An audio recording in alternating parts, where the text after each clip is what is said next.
So, hi everyone, good morning. What a great day for Canada. It's time for a change in this country, my friends. A real change. Elbows out. Elbows up. Had no interest in playing the puck, and he leaned into... Look, I don't think one needs to respond to every comment. Look, Stephanie, I comply with the rules. Conflicts of interest What possible conflict would you have, Stephanie? Stephanie, I'm complying with the rules. I'm complying with the rules in advance. Point final. It's very difficult to believe. Look inside yourself, Rosemary. I mean, you start from a prior of conflict and ill will. WTF. Here, here.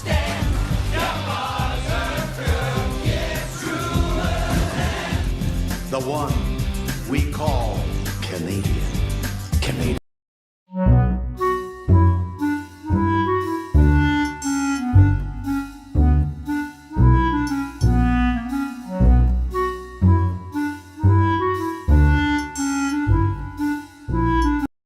Why do you think the Conservatives are willing to give him a second chance when you weren't willing to give Andrew Scheer or O'Toole a second chance? Well, because Pierre grew our number of seats and grew our vote count and has attracted a new coalition of younger people to the party, and I think that's the primary reason. And what's your message to delegates? We'll stay united. Why is that important for the party? Because there's been people trying to divide us and mischaracterize our leader. This is a real true national party. We are the government in waiting. We have to prove that to Canadians. Round of questions, beginning with Mr. Janis for 6 minutes. Thank you, Chair. Thank you, Minister, for being here. Minister, the budget said the following, and we've raised a lot of concern about this, as you know. The budget says, Budget 2025 announces the government's intention to propose legislative and regulatory amendments to address integrity issues related to private educational institutions by generally limiting access to the Canada Student Grant for full-time students to students attending public institutions and not-for-profit private institutions within Canada. As I've pointed out, this proposal in the budget would eliminate funding for students who are pursuing essential vocational training, which is only, as it happens, available at private institutions. I do want to note that the Budget Implementation Act, which we're discussing today, does not implement the provisions that were foreshadowed in the budget with respect to this. It makes some changes, but they are very different from what is in the budget. Is the government still committed to the policy as articulated in the budget, or has the government decided to change course on this? The government is committed to making sure that when young people purchase education, that education actually is accredited and is actually valuable in terms of their productivity and their work experiences. And so this... I am going to jump in to just insist on a specific answer to a very simple question. Is the government committed to the budget provisions specifically as they were laid out on page 217 of the budget that I just read? Is that still the government's policy?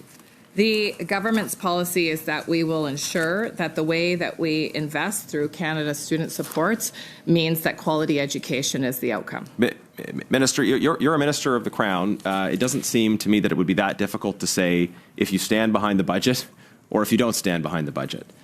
Do you stand behind the budget, the specific provisions on page 217 in the budget that I just read out? Do you stand behind those provisions? As I said, the focus of the government is to deliver supports to students so that the expenses they incur for education are actually resulting in quality education that results in labor attachment. Right. That's a great objective. Do you agree with and stand behind the policy laid out in the budget, page 217? What I will repeat is that the focus of the government is to make sure that students who are utilizing Canada Student Learning Supports will result in education that is valuable to them.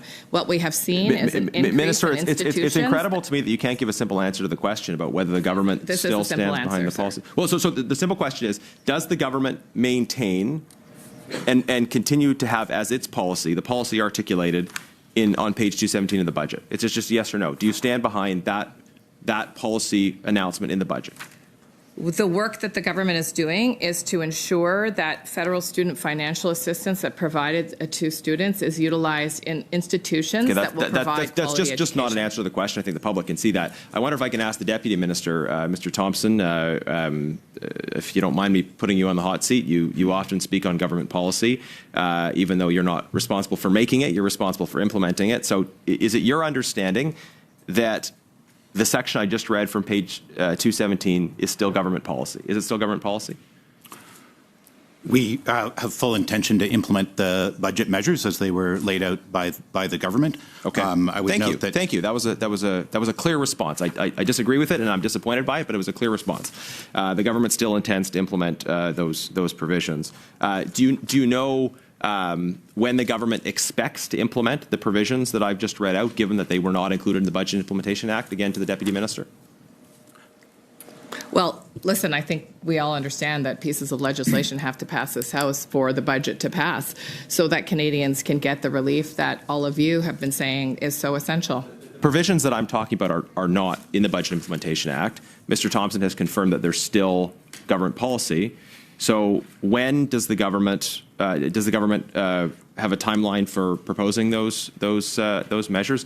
Again, we oppose the provisions explained in 217, but I think students would like to have some certainty around when their grants will be cut. So what's the plan there? Well, it's difficult to project a timeline when we see the kind of obstruction in the House for everyday pieces of legislation, including the BIA. So I wouldn't want to put a date on it since some of the levers are in your hands. We can't be accused of obstructing provisions that have not been presented in the House. Well, I would imagine that. Can I just try to get one more question in the minute I have left? Minister, why do you think food cost inflation is twice the level that it is in the United States? Well, I think we've covered this question in the House quite a bit, and we've got a number of conflating situations in Canada, including, as you would note, the tariffs that we've experiencing as a country. But you can yourself. I think you're from the western part of this country. You yourself can speak to Minister, some of the cattle farmers who are actually feeling quite despondent. How do you think tariffs are impacting food inflation? Look, there are a number of impacting. Which tariffs specifically? The focus here is on the things that we can control, as I said in my speech. And there is no doubt that Canadians are feeling the impact of food inflation. But I will tell you what it's not, if this is where you're going. It is not, and as many economists have shown, you're the minister. I'm not asking what it's not. I'm asking what it is. Why is it twice the United States? Well, food inflation in Canada is directly related to the number of foods that we must import and to the growing challenges of climate change. Is there an issue with translation? Appel au règlement, Monsieur le Président. On a entendu que. We are hearing the interpreters saying inaudible. So that is very clear. My colleague is having fun speaking fast and interrupting the minister, but. All participants to be respectful that the meeting must be translated, and that's what I shall say. You've got 1 second. 1 second. Okay. Why is food inflation double in Canada what it is in the United States? You know what I'd say, Mr. Chair, is that time and time again, when this government puts forward measures to help with the affordability issues for Canadians, we see the opposition delay and stall and use tactics that actually reduce the ability for Canadians to get those supports. That's what I'm focused on, what we can control and how we can help families. It's not an answer, though. Your time is up. Thank you, Madam Minister. Madame de Rocher for 6. Thank you, Madam Chair. We, too, received short notice today. And this is not a new issue. This is something you've been dealing with for months. And I would suggest that if the government takes this matter seriously, it should provide parliamentarians with appropriate notice to prepare to consider your remarks and the remarks of officials, not 2 hours and 10 minutes in the morning on the second day back from our constituency break.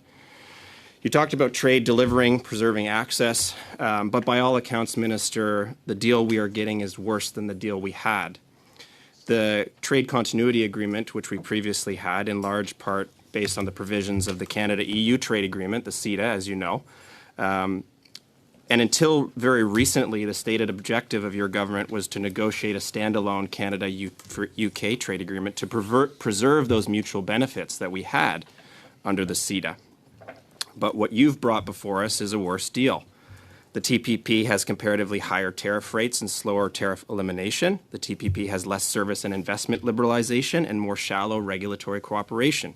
The TPP has less access for our agricultural products, has no dedicated provisions for veterinary, sanitary, and phytosanitary protocols, has less breadth and depth of access for local government procurement opportunities, has weaker pharmaceutical protections, and you said workers are top of your mind. Well, TPP has weaker labor protections than our previous deal. So simply holding on to what we had, which was your stated objective until recently, would have been a better deal. So my question to you is, how did you miss this opportunity to engage and redefine our trading relationship with the United Kingdom? Madam Chair, through you, I'd like to thank the member for that important question. When we're talking about the CPTPP and what the quality of this agreement is, it's a trading bloc of roughly a dozen countries that represent 15% of the global economy. And if you look at since when the Government of Canada signed the CPTPP trade agreement since 2018, trade numbers have gone up and they've actually opened up more access for many industries. And I'll just give you some quick examples, Mr. Mantle. Malaysia has 25% growth since we signed into the CPTPP. If you look at the numbers in Japan, from $29 billion to $48 billion in 2023 alone, a 60% increase in two-way trade. And Vietnam, another important trading partner, an increase of roughly 110% growth. And so this is about creating opportunities. This is about opening doors for workers. And there's a reason why countries are lining up to join the CPTPP because of the high quality standards. And coming back to the UK, why is the UK important? It's our third largest trading partner, and we need to continue opening doors. Right now, currently with what we have right now with the UK, we have 99% tariff-free access.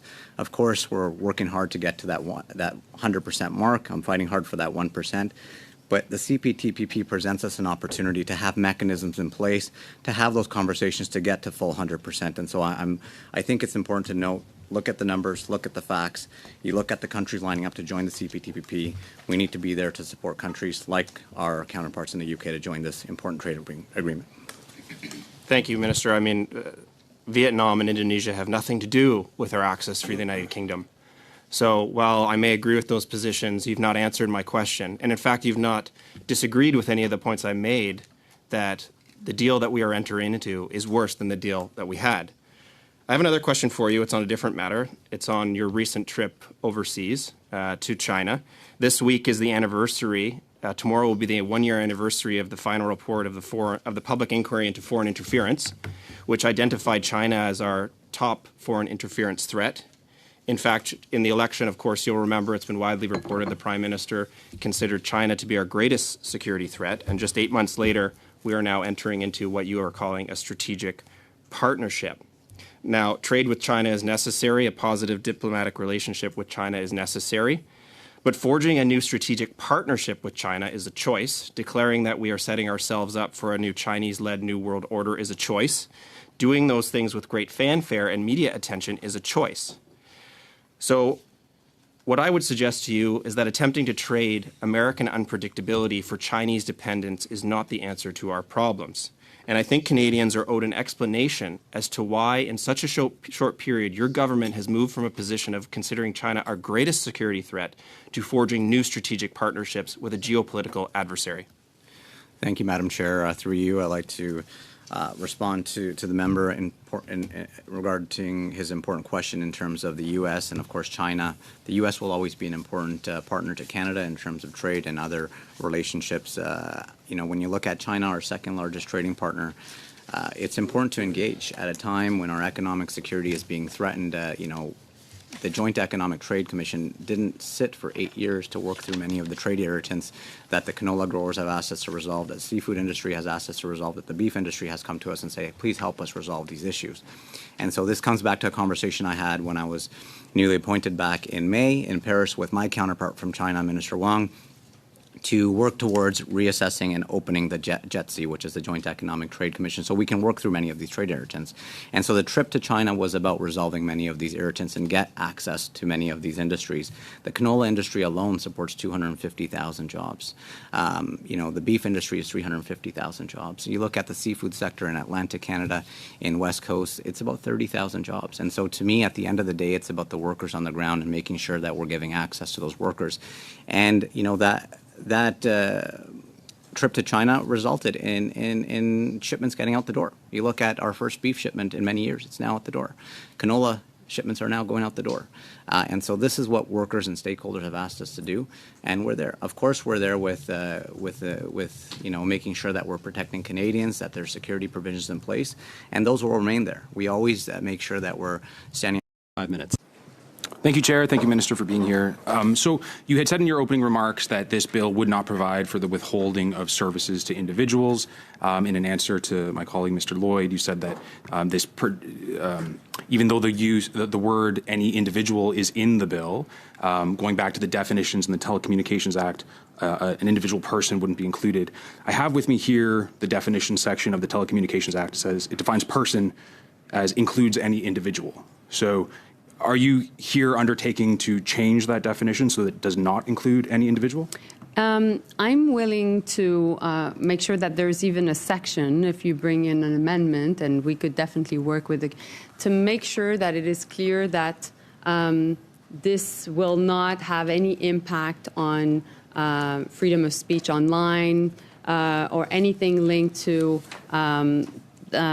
people's, the type of content that could be put online. But would you remove the definition? And so basically making sure that, and that was a bit my answer to my colleague from the Bloc, our colleague from the Bloc Québécois, is I want to make sure that we're talking only about the critical infrastructure, that it doesn't go into basically the connectivity part of ultimately what are we talking, how are we addressing how people are basically discussing on the internet. And I think that's really important because I think it's not the role of the Minister of Industry. This is not how the government is organized. I think it's on the Minister of the Department of Heritage that question should be addressed. Okay, thank you. Because the bill as it's written right now says that you would have oversight to withhold services to any individual if any threat to the telecommunication system arises. And that it doesn't say any physical threat, any structural threat. It says any threat. And what particularly concerns me about that is that there are several internal Government of Canada documents describing misinformation and disinformation as threats to the telecommunication systems of Canada. So I put it to you, do you and your government believe that misinformation and disinformation are threats to the integrity of the telecommunication system in Canada? But this is not about misinformation, disinformation, and that is a question that should be asked much more in the context of anything linked to online Harms Act or everything that would be much more about content. At industry, we're not addressing these questions. It has nothing to do with it. Well, I hope not, but the bill is before us says any threat. So are you hereby undertaking to change that language to be any physical or structural threat? The bill is clear in terms of this is about critical infrastructure and the threats that could be done to basically the telecommunication networks, the wires, the towers, etc. It has nothing to do on what is being discussed online. And I think last Parliament saw that clearly, and I think this should be clear here as well.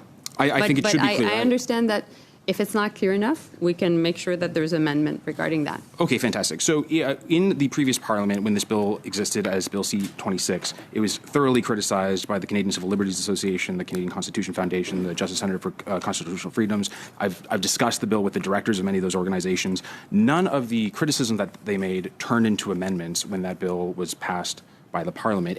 And none of the Conservative amendments, as far as I can tell in the archaeology of this bill, were passed at the last committee. So it sounds like you're now expressing an openness to amendments, but none of that occurred when amendments were sought for Bill C-26 in the previous Parliament. Why the change? Well, listen, I have Doug Shippey, the member for Barrie Springwater, Oromidonte, that said, Madam Speaker, I'm proud to rise in this House today to speak to this important legislation on behalf of the good people in my riding. I'm pleased to see Bill C-26 come forward in the House for improving the resiliency of our critical infrastructure is the utmost importance to our national security and the everyday safety of Canadians. That's what your colleague mentioned. There's another Thank you. one. I've never met that colleague. I'm interested in your opinions Bill about that. C-26 is a bill that addresses an important and growing topic. Cybersecurity is very important, very timely. I'm glad that in calling this bill today, the government sees this as a priority. And that was a member from Calgary Rocky Ridge. Alberta. I'm sorry, that has no bearing on my concern or the concerns of my constituents. Madame la ministre, on va passer la parole au député Strauss. Madam Minister, Strauss has the floor. Accept that the powers in this bill potentially touch on the fundamental freedoms protected in Section 2 of our Charter, the freedoms to expression. If an individual were to find themselves not receiving services from an ISP. And we have 20 seconds left. We have a Charter of Rights and Freedom, and every single legislation must abide by it. It's a constitutional responsibility. And do you regret and violating sure Section 2 in the Invocation of the Emergencies Act as the Federal Court of MP Appeals? Strauss, I'm sorry to interrupt you, but that's all the time we have. So let me turn to MP Lavoie. Monsieur Lavoie, 5 minutes, s'il vous plaît. Merci, Monsieur le Président. Thank you, Chair. Thank you, Minister, for being here with us today. If I may. Thank you for everyone for coming here today as witnesses. It's greatly appreciated, especially you, Minister, for coming to our committee. A few questions. Hopefully we can go through some of them quickly. As the Minister of Public Safety, do you know which weapon of opportunity is specifically used against women in cases of intimate partner violence and homicide? Sorry, beg your pardon? What's the specific weapon that is normally used in cases of intimate partner violence and homicide? Do you know which weapon that would be? There are a range of weapons, including firearms. And what is the number one? I am Deputy Commissioner. You don't have that number on the top of your head, Minister? Well, I can help you. According to the stats I have, 65 to 70%, it says hands contribute to violence against women by pushing, beating, or choking. And sexual assaults are up 76%. So do you know what weapon was used in the murder of Bailey McCourt? Sorry, what was that? Do you know what weapon was used in the murder of Bailey McCourt? No, I'm not aware. Okay. Well, it was a hammer. So in the death of Bailey McCourt, since it was a hammer that was used, did she die by the actions of the hammer or the person wielding the weapon? I would say that in many cases, or cases of intimate partner violence, it is an individual that is responsible. There are different weapons that are used in that context. And I would say that it is a combination of the individual who is using the weapon to cause harm on an individual. So then you agree a hammer is an inanimate tool and can only do harm through the person who intends to use it to do harm? Is that correct? Look, I'm not an expert, Ms. Cody. I would say that I'm here to talk to you generally about. He's not an expert, Nelson. The work that we're doing to I understand ensure that, but can you answer my question? It's a simple question. Well, if I may, I appreciate where you're going with this, and what I would suggest is that. Can you answer the question, though, sir, Minister? And all due respect, it's my time, and I think I'm asking a question. Can you answer it? Is it the hammer that does the killing, or is it the person behind the hammer? It is a combination of both. So the hammer can act on its own? It is a combination of both. So a hammer can come off a shelf and kill someone? It is an individual who has the hammer, who can use the hammer in a way that can be very harmful. So it's the person? It is a combination of both. Okay, but the person wields the hammer is what I'm asking you, which is what you're telling me. Madam Chair, I've answered that question. Okay. So given that Liberal policy in response to firearm-related violence has been to ban the tool itself, by that logic, as Public Safety Minister, will you be confiscating hammers next? Again, I'm not here to talk about the compensation program, Ms. Cody. I'm here to talk to you. But it has in to a do with broader public sense. safety, sir. Well, I believe that this issue has been litigated a number of times, and I believe that this conversation, Okay, that's not answering my question, Minister, so in all due respect, I'll continue to the next one. Will your Liberal government admit that getting dangerous offenders off the streets is a priority instead of going after law-abiding Canadians with the gun confiscation scam to protect not just women, but all Canadians? Yes or no? I want to thank the over 22,000 people who registered, 22,000 firearms that were my registered question is to within you, the first sir. week. Are you willing to protect the women and all Canadians by going after dangerous offenders? Yes or no? It is part of the job that we have. Okay. So, Minister, a repeat offender who was convicted on child pornography was released early, rearrested for breaking his parole conditions, not once, but twice. He was then arrested a few weeks ago on historic sexual assault, then was granted bail again 2 days ago. This person was well known in Port Colborne. He played the organ in church. He played Santa Claus in community events. And he was a predator. Minister, in what world does the Liberal soft and crime revolving door justice system protect the public or our children? So do you believe criminals have rights when they're committing the crime?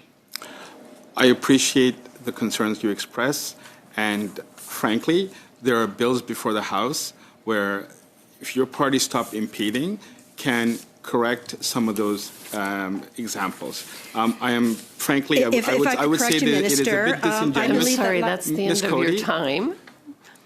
With all respect, that's the end of your time. We're now to Madame Menard for 5 minutes. Merci, Madame la Présidente. Merci, Monsieur le Ministre. Thank you, Chair. Thank you, Minister, for coming here. Thank you to your officials as well.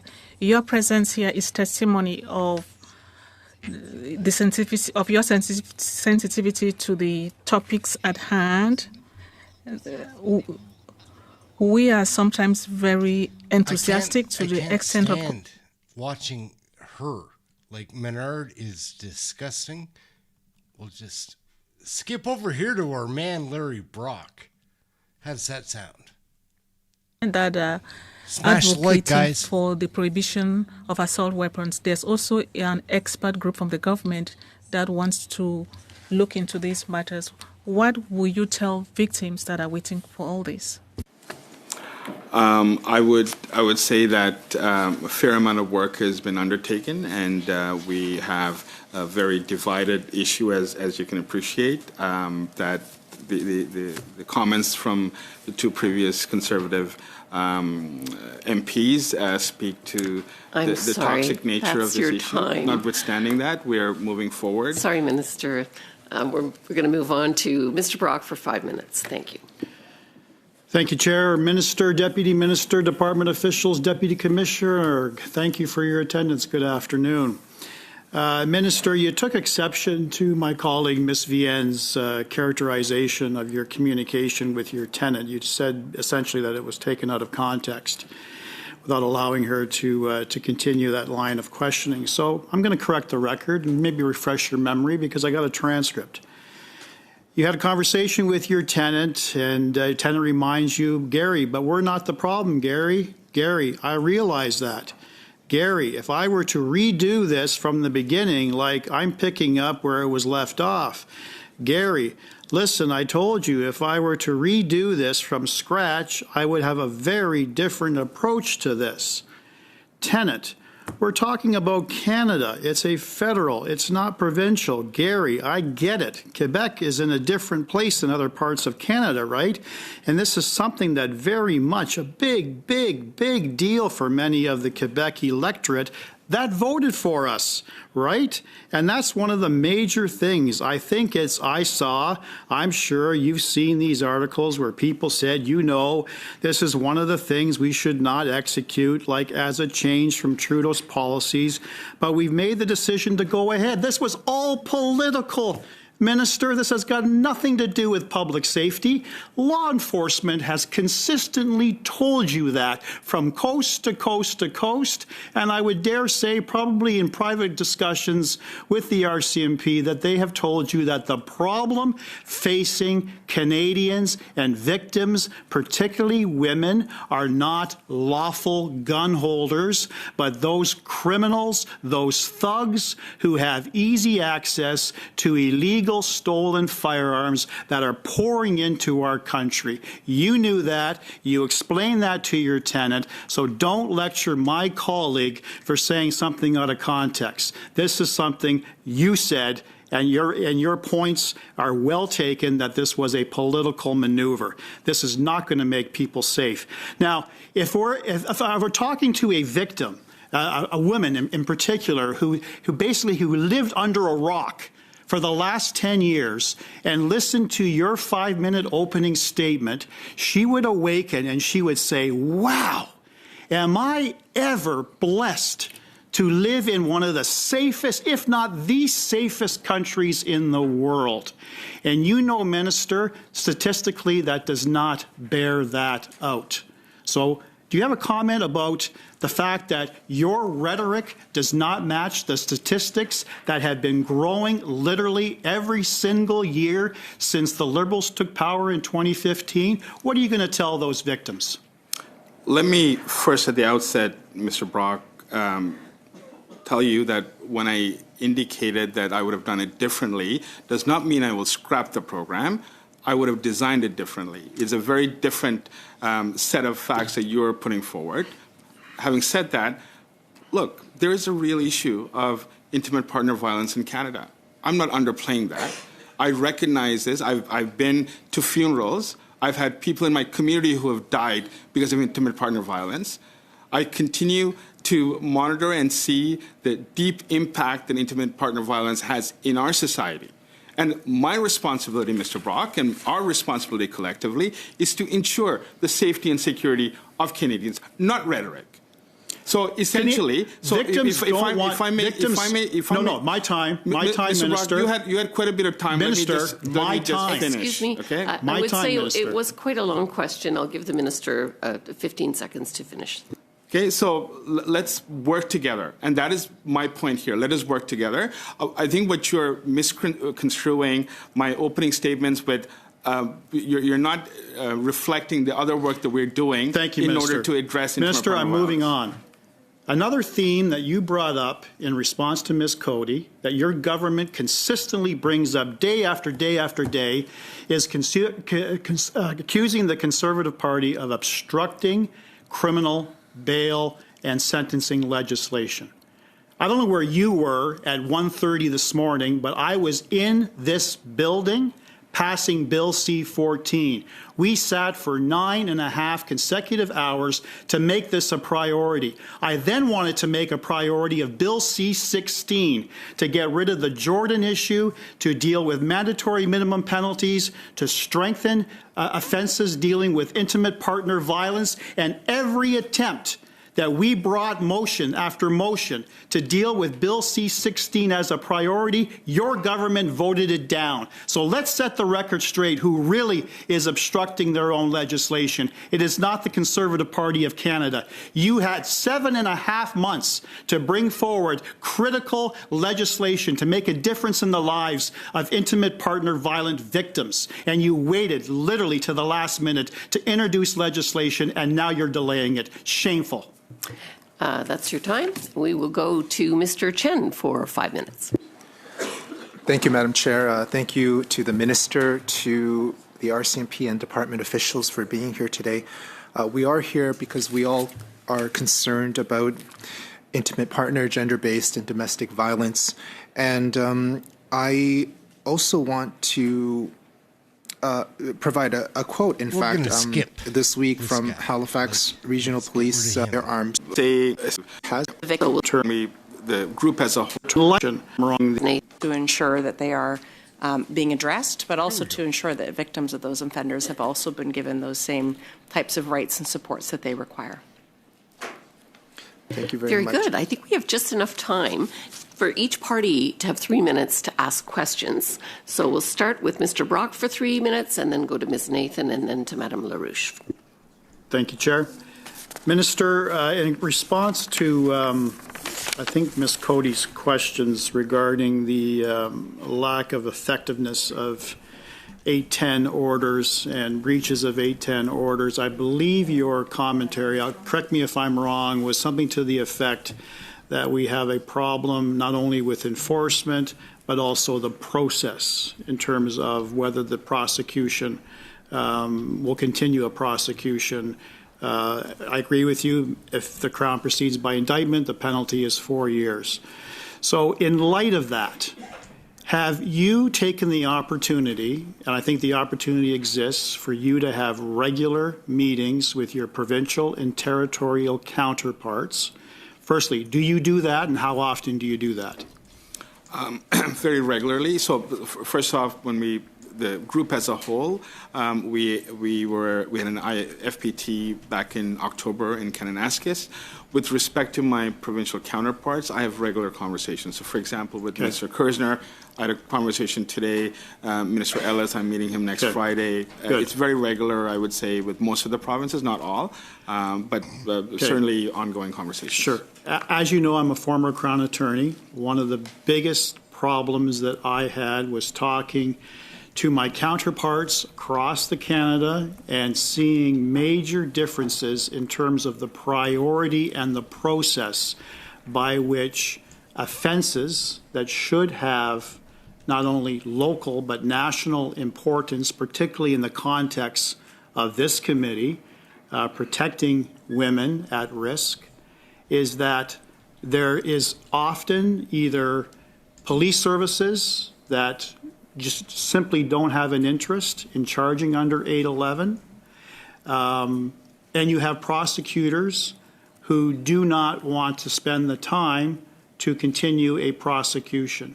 So do you think, as a general rule, that there would be some merit in establishing national standards by way Crown prosecutors right across this country deal with IPV offenses generally, but specifically as it relates to terminology in 810 orders and enforcement and how they proceed depending on the fact scenario with the prosecution? Do you see merit, and will you commit today to making that a priority when you have your next general meeting? Thank you. I do see merit in it, and I'll be glad to look at it further and more deeper, Mr. Brock. I will say that this particular issue would be led by Minister of Justice, so I know he's appearing in a few minutes. So I would pose that question to him. But on the broader issue, and he's listening behind you, and he's shaking his head. So we're closing up here, Mr. Minister. So I'm going to turn to Ms. Nathan for 3 minutes. Thank you, Madam Chair. Through you. To the Minister, Give me a break. I wanted to ask you if you could highlight all the bills that are stuck in committees that are not moving forward. We'll get this straightened out.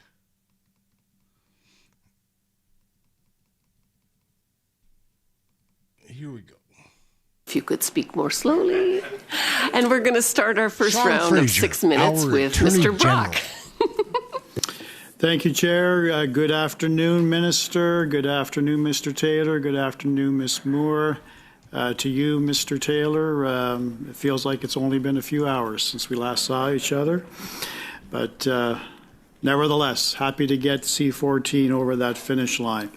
Minister, you highlighted an important aspect that public safety is a priority for this government, led by Prime Minister Carney. I've often said this at many town halls across this country, that the #1 responsibility of a federal government is to keep Canadians safe.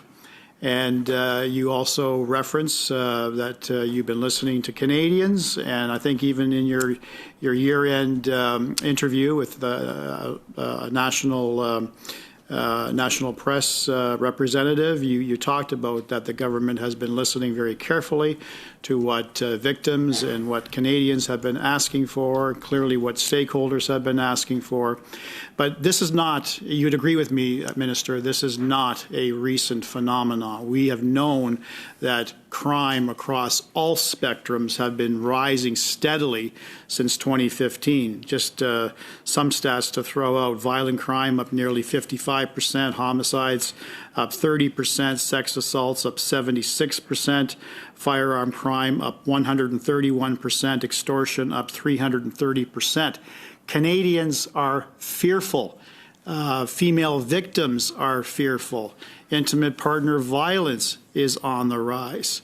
And they are asking themselves, why do I even trust law enforcement? Why do I trust the criminal justice system? That's near and dear to my heart, Minister, because as a former Crown attorney, I took great pride in trying to establish that bond, that rapport with a victim, to give them hope that they were part of Team Justice, to give them confidence that the justice system is fair, responsive to their needs, and would provide a just result. Didn't always get that, but at least they felt that they were heard. So this is something that's not a recent phenomenon. This government, since 2015, has been hearing this repeatedly every year. Since my election in 2021, this has been a common theme that this government has been hearing. So I was very grateful to hear in the throne speech that there was going to be a priority to introducing appropriate crime legislation. The only frustration I had, Minister, and you'd agree with me because these stats would not lie as well. We had the election on the 28th of April. House opens May 26. Throne speech May 27. Your first crime bill, C9, first reading September 19, 2025, 14 on October 23, 25, and 16 on December 8, 25. So literally, we are now, to this date, 225 days removed from the election, and we have now passed at second reading and has gone through Justice Committee only one, C14. My question to you is very simple. Why did you prioritize C9 when C14 issues, bail, C16 issues, sentencing, and IPV issues have been prevalent for the last 10 years? Thank you, Mr. Brock, for the question. First, just to more fully inform the record in terms of the crime rates that you've suggested, we did see an increase of crime peaking in 2023, but we have seen those rates are starting to come down. The numbers from 2024 were encouraging, though there is some data yet to be reported nationwide on 2025. The numbers I'm seeing coming in from our largest urban centres are further encouraging, and this gives me some sense of hope that some of the challenges that we've seen play out in communities can be addressed. That is why we not only campaigned on commitments to adopt stronger criminal laws, but have been working over the course of our time since the election to advance laws that are fully informed by those who work in law enforcement and those who administer the justice system. To answer your question on the order of priority, it was not determined that there was one particular piece of legislation that was more politically important than the others. But if you actually look at the complexity of the various bills, C9 is a fairly straightforward bill and was ready when we came back to Parliament after the House of Commons rose for the summer. I spent my summer engaging deeply with experts, people who've dedicated their lives and careers, as you have in your role as a Crown Prosecutor, to understanding the solutions to criminal justice reform that will lead to safer communities. We wanted to get these right, and the endorsements that we've seen on the various bills that we've advanced since then have indicated that we've largely hit the mark when it comes to bail and sentencing reform and gender-based violence. I see you're seeking to get in. Thank you. I got one further question before my time is up. C9, as introduced by this government, did not seek to remove the religious defense. That has now been a central issue at Justice Committee brought by the Bloc Québécois. You indicated that it was the Justice Committee members who supported that. I can tell you, Minister, that your Liberal members did not pursue any line of questioning in support of that particular amendment. Why did you, at this point in time, several months ago, decide to support the Bloc amendment, which essentially has stalled passage of C9? Madam Chair, I saw about 30 seconds ago you gave the 30-second warning. How much time do I have to? I'll be gracious with you. I'll give you 15 seconds. Okay. The core of C9 that was most important to me was to establish the protections we campaigned on intimidation and obstruction.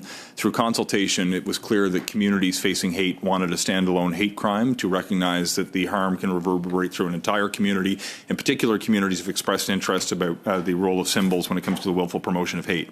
It appeared to me there was not a path for those core protections to be adopted without having discussions with other colleagues. Now, there has been some confusion and I would say misinformation around the role of the proposed religious exemption. I would entertain further conversations to make clear that we do not wish to criminalize people reading holy texts, their scriptures, attending church services. We simply want to protect communities against hate. Thank you, Chair. It was extra generous. Yeah, we'll go to Ms. Nathan now for 6 minutes.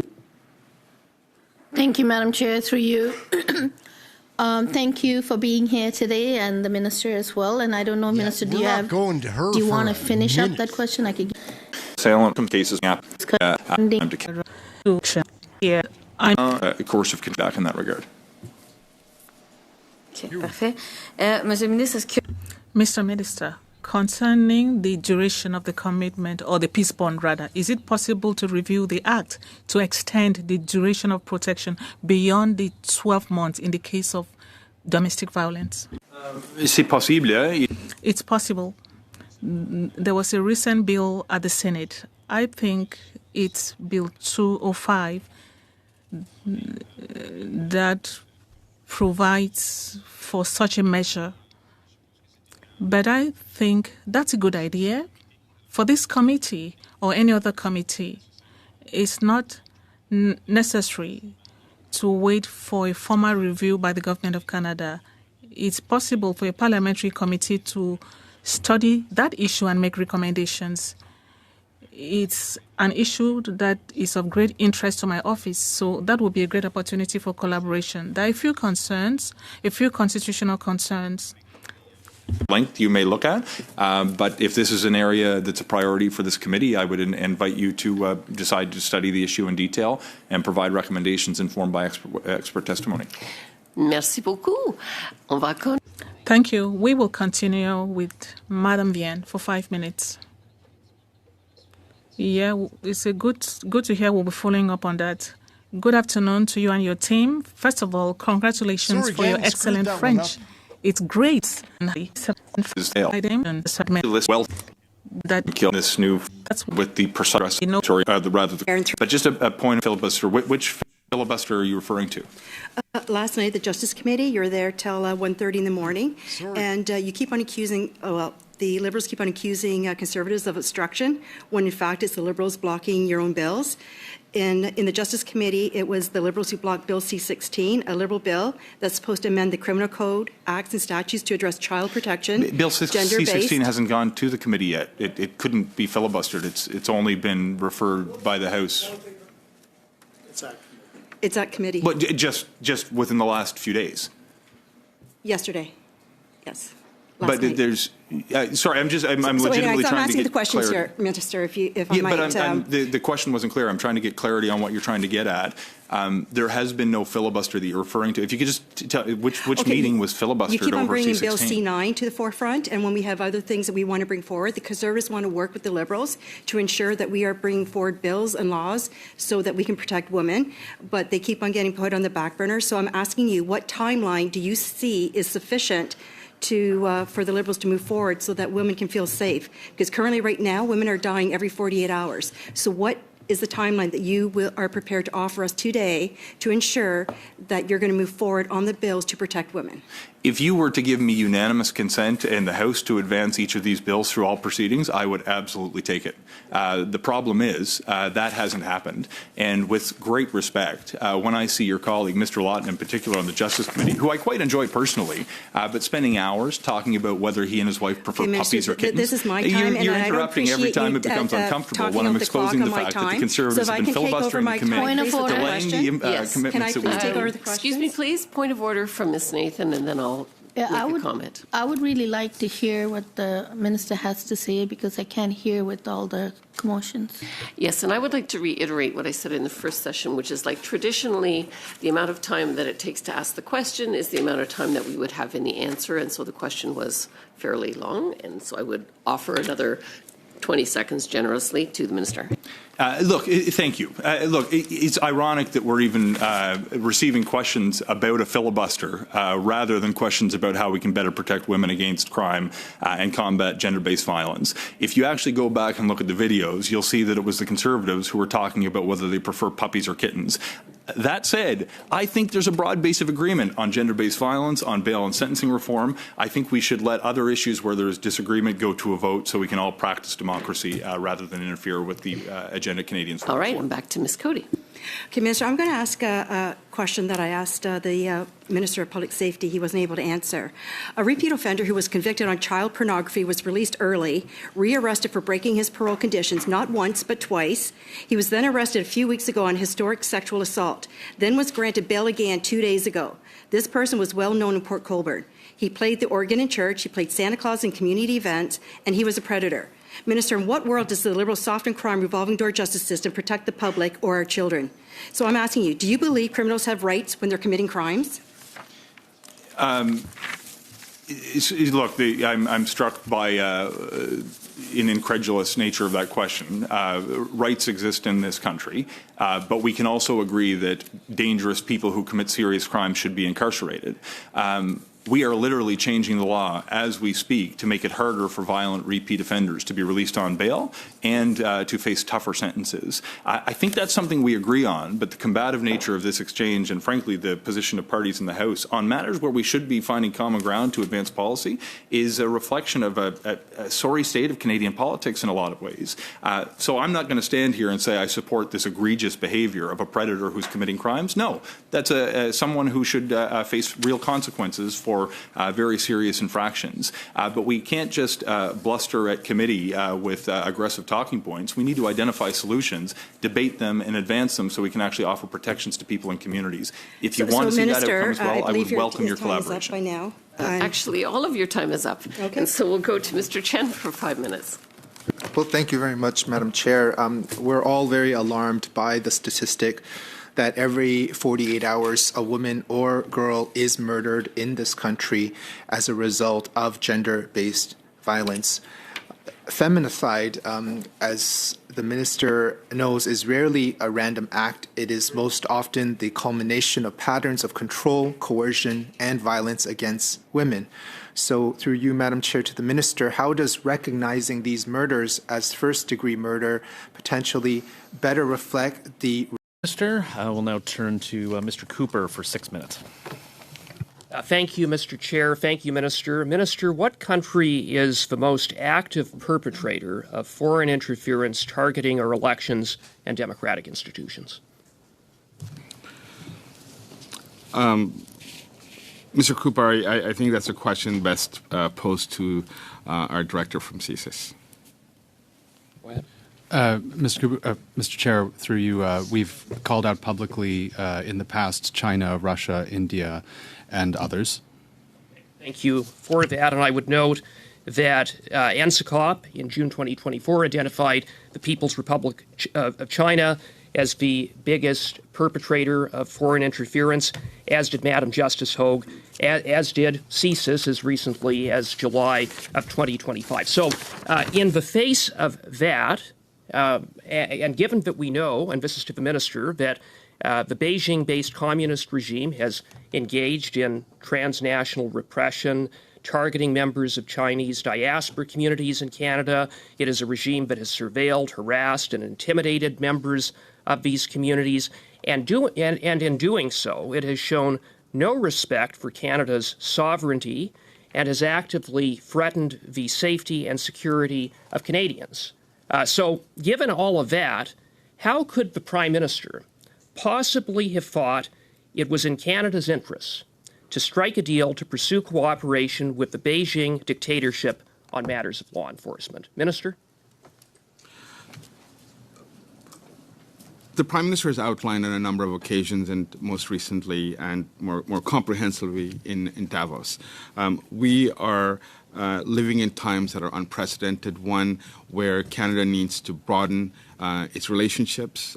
We are the closest partner to the United States. However, we know that the situation and the trading relationship. Minister, is the PRC a rule of law state? Is it a rule of law state? If I may just, if you will give me the time, I will respond to your question. My time is very limited, so I'm asking you, is the PRC a rule of law state? Yes or no? So, Mr. Cooper, I think to your previous question, the Prime Minister has clearly outlined the need for us to expand trade, including, I'm asking you about with countries pursuing in which cooperation on law enforcement. So, is it a rule of law state? Yes or no?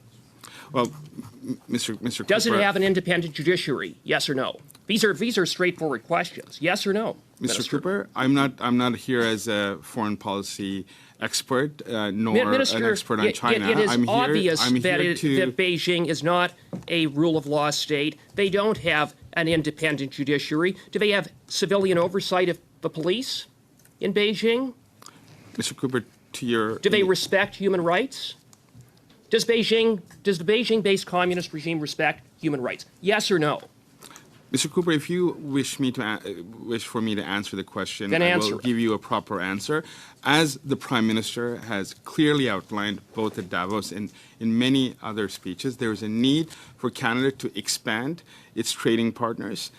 China is one of them. I didn't ask you a question about trading partners. I asked you about cooperation on matters of law enforcement. Mr. Cooper, if I could intervene here just for a second, and we'll pause your time. This is a very serious issue, and the members have the right to be passionate about this. Just keeping in mind our interpreters, just be careful. It is your time. You are correct. Just if we could be careful of talking over one another. So does Beijing respect human rights? Yes or no?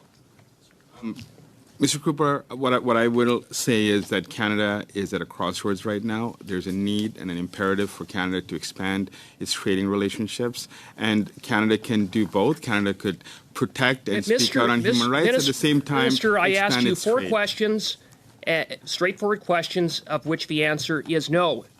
The Beijing communist regime is not a rule of law state. Point of order. The committee agreed. Oh, sorry. Thank you.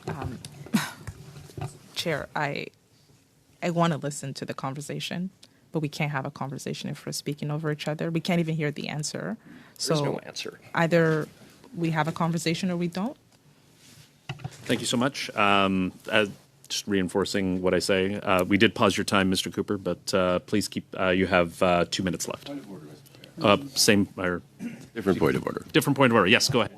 The committee actually agreed that we would have 2 meetings on the implementation of the Foreign Influence Transparency Registry, and for that purpose, invite the Minister of Public Safety. I have a hard time understanding how Mr. Cooper's questions have anything to do with what this committee agreed to actually do.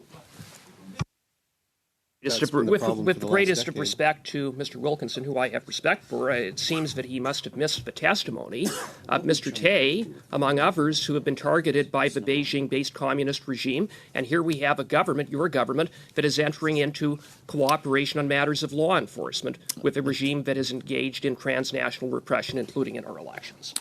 I appreciate the intervention. Generally, when the minister is here, there is a latitude, but we have, Mr. Cooper is correct in terms of, I do believe this is relevant, but there is generally more latitude given. So we will, and it is delving into debate, but we will turn back to Mr. Cooper.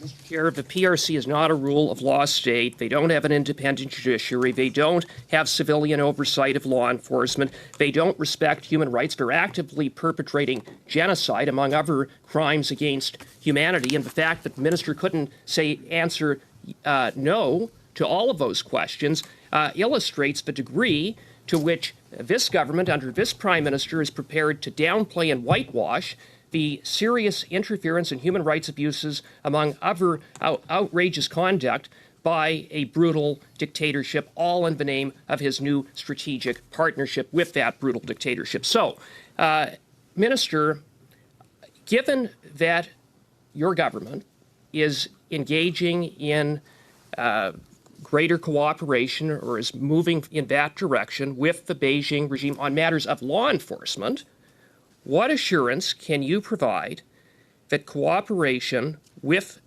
Beijing will not lead to facilitating intimidation, coercion, surveillance of Canadians, particularly members of diaspora communities who are being targeted by Beijing under the guise of law enforcement?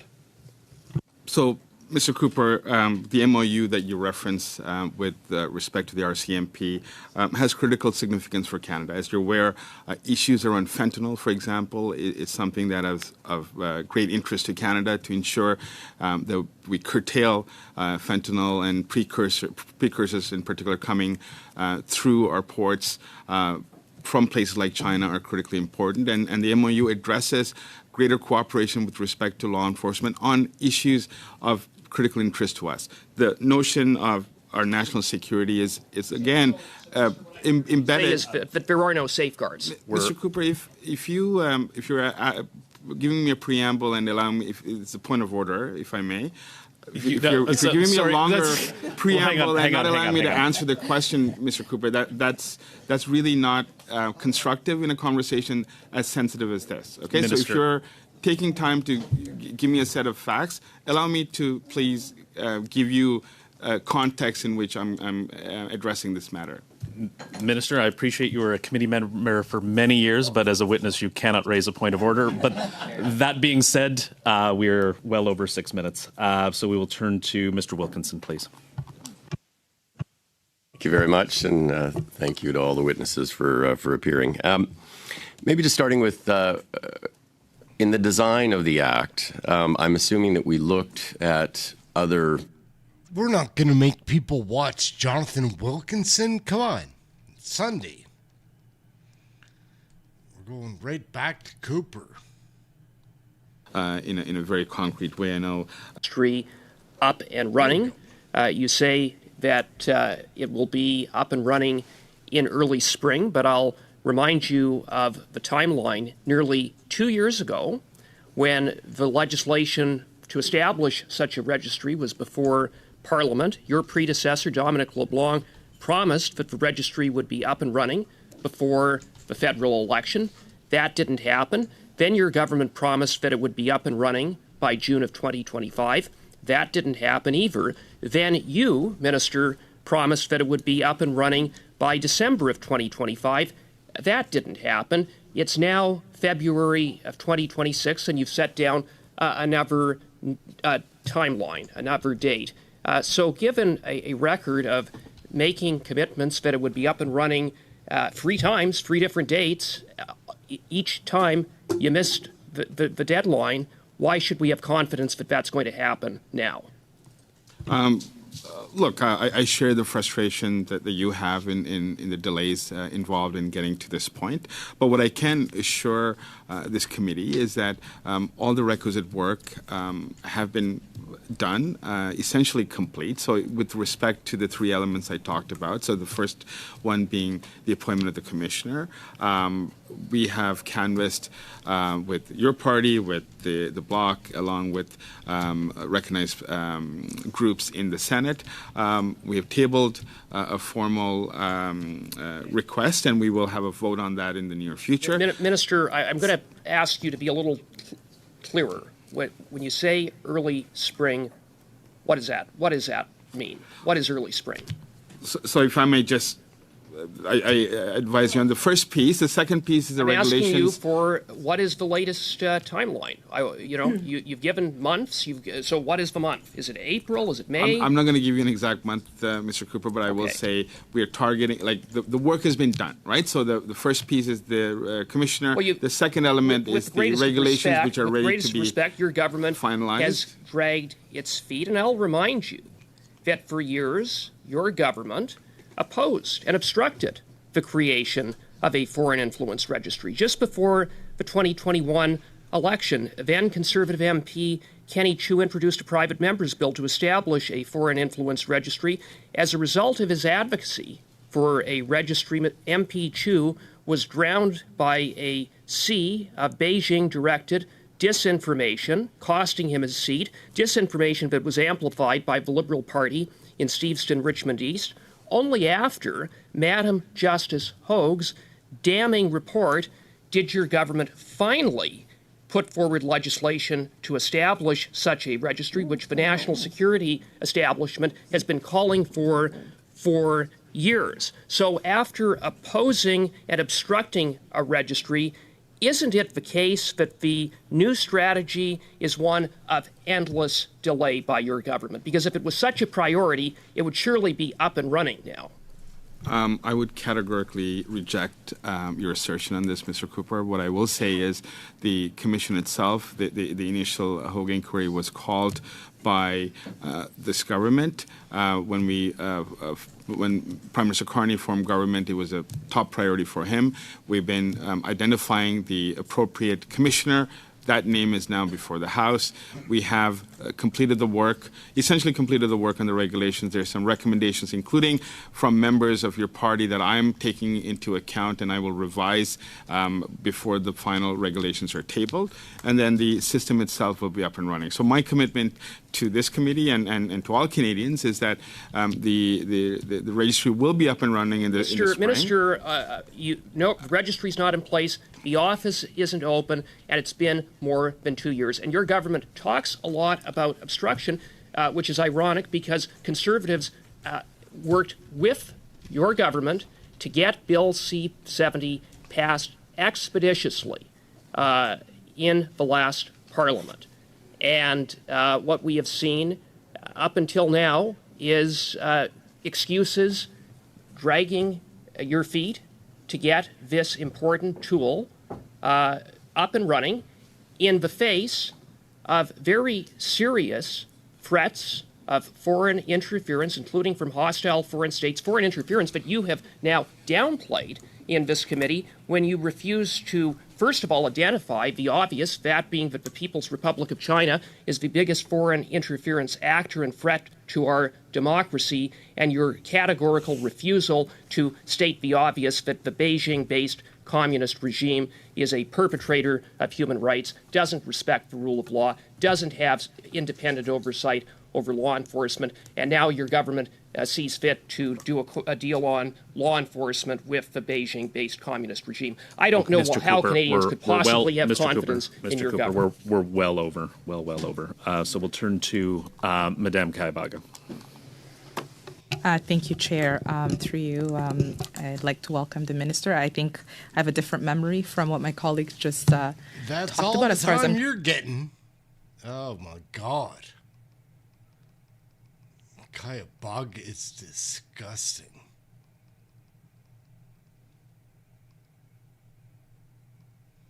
Here, we'll go with this.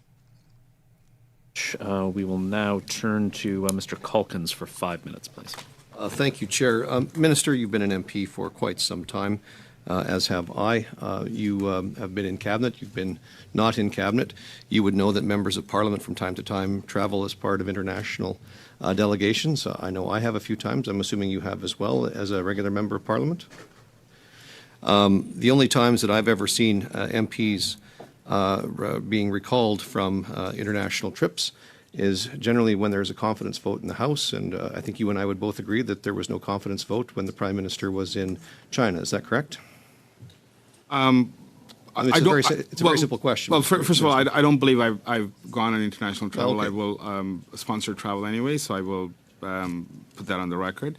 I will say that it's up to each individual MPs to decide how long they're on a mission. There's been cases where people have come back early, have stayed later on. If you don't want to, I'm sitting here looking at this. As a member of Parliament, I've traveled. Most members of Parliament have traveled at some point in time. You might be the only exception, but I have never seen anybody recalled from an international trip, whether it's sponsored travel or otherwise, unless they had a health concern or unless there was, and I've been recalled from Europe when we had a minority parliament when Stephen Harper was the Prime Minister. And my question to you is quite simply this. It was very obvious to everybody who was paying attention that 2 Liberal MPs left early. It doesn't appear to be for any health reasons. It couldn't possibly be for a confidence vote because the House of Commons wasn't in session. So the question I have, Minister, is did the Beijing regime ask your government to remove those 2 MPs from that trip? Or were you so afraid of the optics of it that you, in fear of Beijing, asked your own MPs to come home early? This is well outside of my scope of expertise, Mr. Calkins. I will say that if I recall, not all the Liberal MPs returned, including the chair. So I would say that you should pose this question to somebody who may be able to answer this question. Well, the question begs is here because, or it's present in my mind because I'm trying to be confident that you actually have and will have the best interests of Canada at heart when it comes to implementing this foreign agent registry, because you've missed every deadline so far. Your government is now engaged in conversations about shared security environments with the regime in Beijing, and you've missed all of your deadlines for this registry. So I need to know if the regime in Beijing is actually influencing any of the decisions that our government is making under threat or under threat of retaliation or under any other type of threat or out of any fear that your government has in conducting these negotiations and putting Canadians and our democracy at risk. Absolutely not. With respect to the timeline for the transparency registry, I will say other countries who have established these registries have taken them upwards of 2 years. So I will. Why did it take you so long? I mean, you've missed your goals are self-imposed. We didn't impose them on you. Well, Mr. Calkins, I'm the 3rd minister within the timeline that we're talking about from the time the act has gone into place. So I will take responsibility for the tenure of my leadership in this portfolio. And I will say we have been working diligently to make sure that all 3 elements that I outlined earlier Will you commit are to making sure that the registry is in place and the commissioner is in place and it's staffed and ready to go before the next general election? Because we're already at the next general election. Are we? Well, you've already missed. Your government committed to having this in place by the next general election. Let me say, your next opportunity is the next I'm not general election. going to make a commitment on a vote that is not in my hands, right? So vote is a free vote in Parliament where we don't know how other parties will vote. What I will say is we're making every effort, and if you want to hear from the Deputy Minister, more than willing to have her comment. We will make every effort. I will make every effort, and I will commit to working diligently to ensuring that the registry is up and running by early spring. Are you sure that after the completion and the implementation of your foreign registry that it won't interfere in any way with Canadians voting in the next general election, whenever that happens to be? Well, this is one tool, Mr. Calkins. This is not the only tool. There's other tools that you've heard from previously. This is definitely an important tool with respect to our democracy. Ordinary, lawful Canadians from being able to vote, correct? Well, this is not a panacea. If I may be very candid, it is a very important tool. One of several recommendations of the Hogue inquiry, and of course others have recommended this as well, including, I believe, this committee. It is one of several tools. So this in itself will not solve all of our issues with respect to elections, but it certainly will assist us. Thank you so much. We will turn to Mr. Lewis for 5 minutes, please. Thank you, Chair. Thank you, Minister, for being here and for everyone for your service and for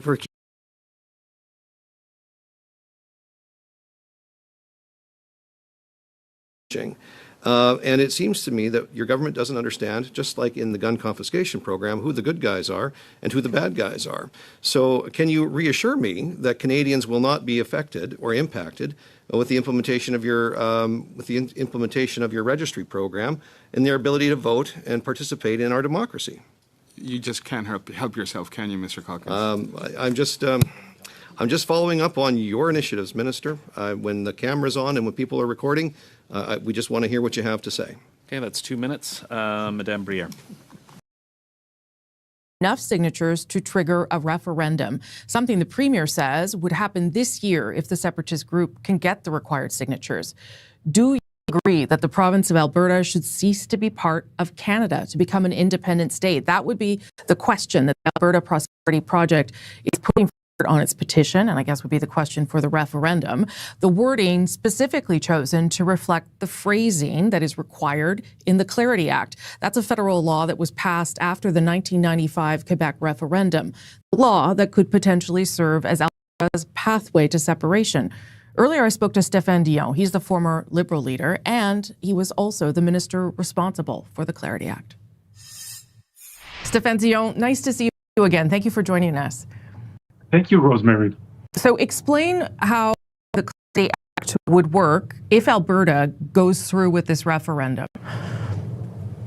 The Clarity Act is giving effect to the Supreme Court reference. Yes. That the Supreme Court said that in order to trigger a negotiation on secession, that means the province removed from Canada, you need to negotiate a constitutional modification that would make this province disappearing in the Canadian Constitution. And for that to negotiate in order to protect the rights as much as possible of everyone. And it's a very, very difficult negotiation.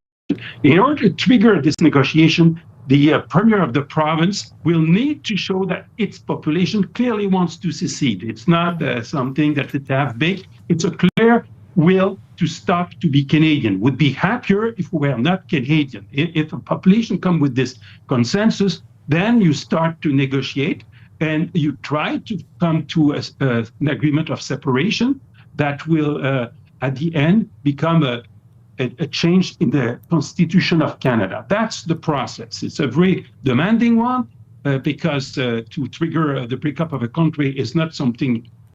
Doug Ford, the Premier of Ontario, Canada, joins me now. All right, Premier. By the way, I loved your brother. We did an interview. Great guy. Yeah, what's your problem with the United States absorbing Canada? Well, first of all, Jesse, you know, I love the U.S. I love Americans, and I get it. You know, President-elect Trump is a real estate tycoon. He's made billions, but that property's not for sale. As simple as that. But I have a better idea, Jesse. Why don't we create Fortress Amcan and make sure it's the richest, wealthiest, most prosperous jurisdiction in 2 countries anywhere in the world? We have the critical minerals, we have the energy, we have the electricity that America needs. And there's only one place I'd want to sell it to, and that's the U.S. Well, you could sell it to us, or we could all own it together, and that's a choice we can all make together. You say this isn't for sale, but everything has a price. The $1 Million Man says that. Can you think of this more as a merger instead of an acquisition? Don't think about being taken over. Think about this as a coming together. Yeah, we can come together on a great trade deal. We're 2 greatest countries in the world. Do you know what the problem is? I've lived 20 years in the U.S. Matter of fact, I spent a lot of time in Philly, where you did, for 7 years, and in Chicago. There's not one American that I speak to out there, Jesse, that has a problem with Canada. Do you know what the problem is? China's the problem. China is shipping in cheap parts into Mexico, and then Mexico slapping a Made in Mexico sticker on, shipping it up through the U.S. and Canada, costing American and Canadian jobs. Like, Mexico has to make a choice, Jesse. I get They're it. either with Beijing or Washington. No, I get it. I get it. You say... Just to make sure that the Warren Posse has always got the latest and best information. Brian Kennedy talked about a People's War Declaration by Xi in May of 2019. Why? Because they'd had their first conference on One Belt, One Road, first big conference. I think it was in Shanghai. Putin showed up. They thought they were kings of the world then. Lighthizer, Bob Lighthizer, and Peter Navarro, for 2 years, 2 years, I was there for the beginning of it, 2 years, laid out the most definitive deal that would have integrated the Chinese Communist Party's economy into the world economy and taken away of what Peter Navarro says the 7 original sins, the excess capacity that they used to drive down prices, the labor issues, all of it, environmental issues, all of it, financially, integrate. And they sat there, Wang Xishan and Xi reviewed Li He, the total report after the One Belt and Road Conference and said, if we do this, we're essentially going to be submitting to the foreign devils. And Trump is king foreign devil. We can't submit to anything that Trump's got to hand it after 2 years. And they fully negotiated. This thing was enormous, hour after hour, day after day, week after week, month after month for 2 years. They just tore it up. The Chinese have a phrase, circumstances changed. Lao Baijing can tell you about that. Circumstances changed. They looked around, they declared a people's war. And wow, what happened shortly after that? Oh, yeah, that's right.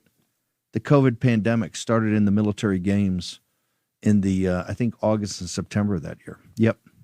The biological bomb that they dropped in the United States to end President Trump's political career. Well, guess what? They were wrong. I can't emphasize enough geostrategically how they are trying to do a pincer move. This is why we're cleaning them out in Central America, in the Caribbean, in the Gulf of America, in Venezuela, in Latin America. Hello, Brazil. Lula's their business partner. Got to get to that. They've tried to surround the United States, and they tried biological warfare. They're in chemical warfare. That's what fentanyl is. Fentanyl is just opium war 2.0. They've reversed the reverse opium war to kill Americans, more Americans every year than in Vietnam. And now in Canada. And just a note to all the patriotic Canadians, particularly people in Alberta and those western provinces, you're not, if Carney and these globalists in Canada think they're going to sell out the United States and expose the United States on its northern border and expose us on NORAD and the Arctic to the Chinese Communist Party, you have another thing coming. Have you seen President Trump act with alacrity on hemispheric defense, whether that is in Greenland or in Venezuela or cleaning up this Western Hemisphere to make sure that America first and American citizens first, you were sadly mistaken. And let me be blunt. You are playing with fire. You play with you get in bed with the Chinese Communist Party, then guess what? People now say, hey, they made a decision. They're in bed with the Chinese Communist Party, and you will rue the day that you did that. And Canada's been one of America's best allies, pound for pound in World War II, World War I, their heroism and valor. With very short notice, Jordan and Tucker have been told that I'm going to provide them with kind of some cryptic words, a couple of sentences, and they're stuck with 2-sentence answers. Jordan, have you ever been cryptic? Yes. There, that was it. The first fucking time I've ever seen him, or the first time I've ever seen him cryptic. Tucker, you can do this? I used to write haiku as a child, so yes. All right. Well, let's see where this goes. Let's start with Tucker. Joe and Kamala, 2 sentences. Lovely couple on their way out.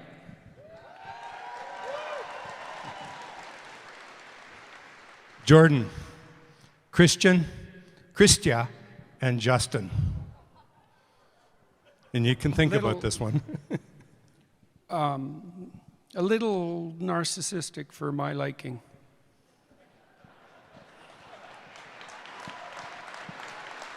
We got a lot of this. We're going to have some fun here. Donald Trump.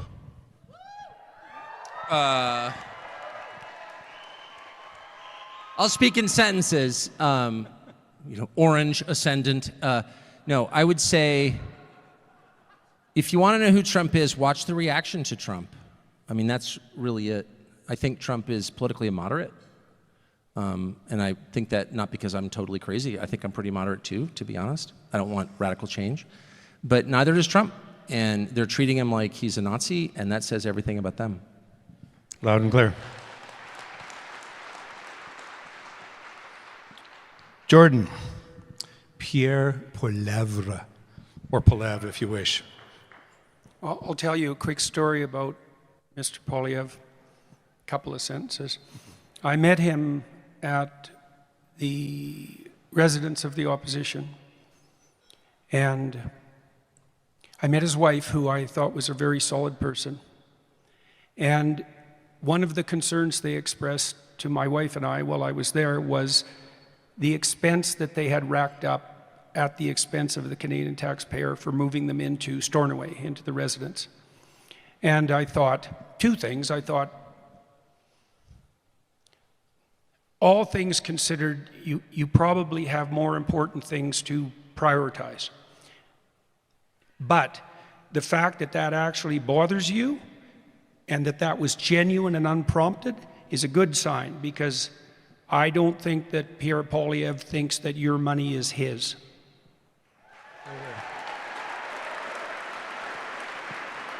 Well, yeah, or that he knows what to do with it more than you do. Right.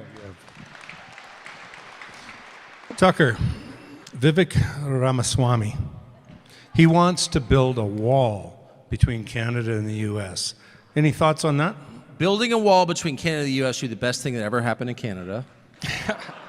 Not because the U.S. is bad, but because it's too easy for your creative talent and your economic producers to flee when things get bad here.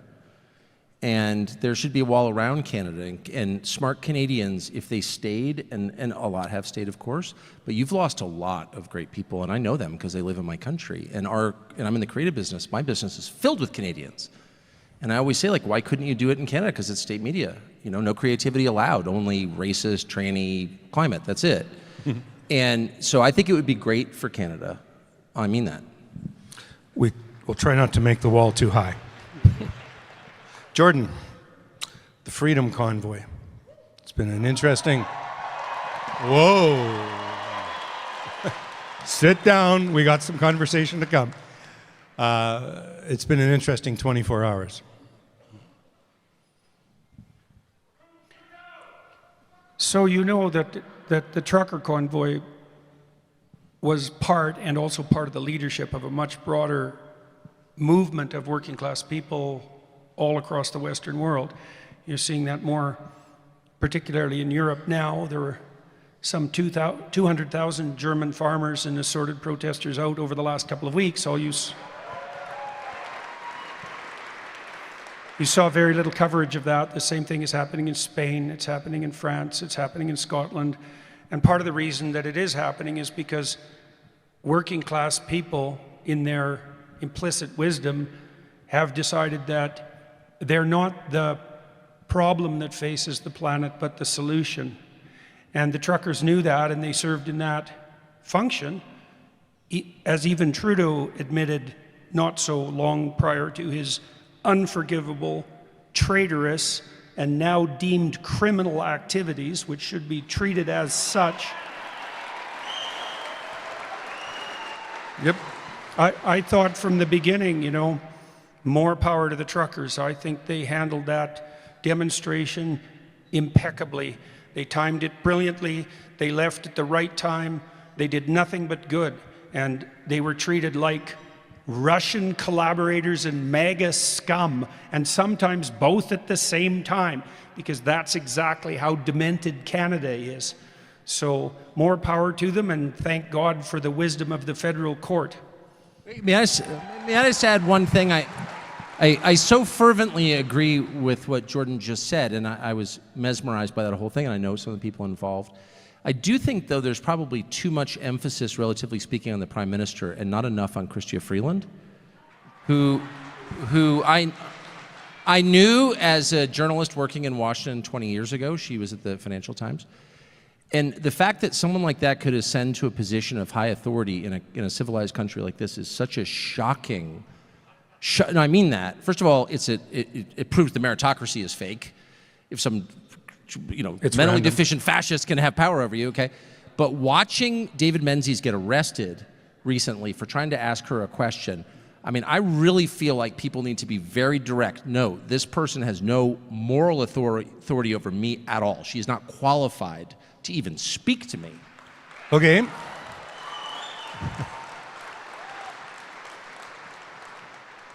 Those were extremely long two sentences, but let's keep rolling. But heartfelt. Yeah, no, you guys are the right guys. I mean, I never expected you to just follow the... I obeyed initially. Line. Yeah, bullshit. Tucker, January 6th. Well, January 6th was fraudulent, and it's taken me 3 years to get the full picture on that. I had that instinct. I'll just say there's nothing I can add to January 6th, which is an enormously complex series of events that still to this day is shrouded in secrecy and deception. And I know a lot about this subject. I'm from Washington. But I would just say the one UN thing has really found quick. I watched that happen.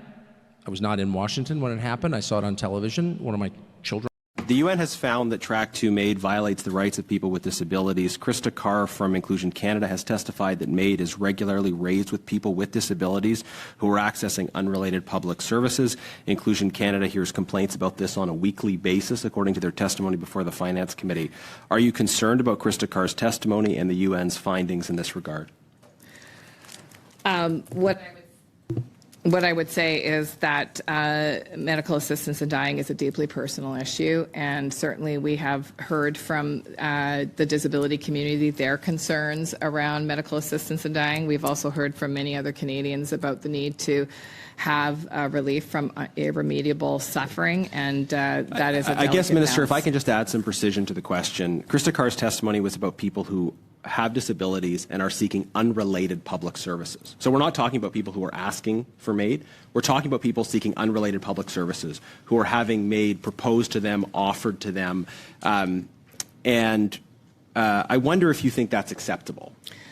So, Mr. Chair, my job as Minister of Jobs and Families is to make sure that people with disabilities have every opportunity to participate in society that people without disabilities have. So I'm responsible for the Accessibilities Act. I'm responsible for the Opportunities Fund. But Minister, again, if I can just clarify, the issue we're talking about is people coming seeking other public services. So people interacting with government.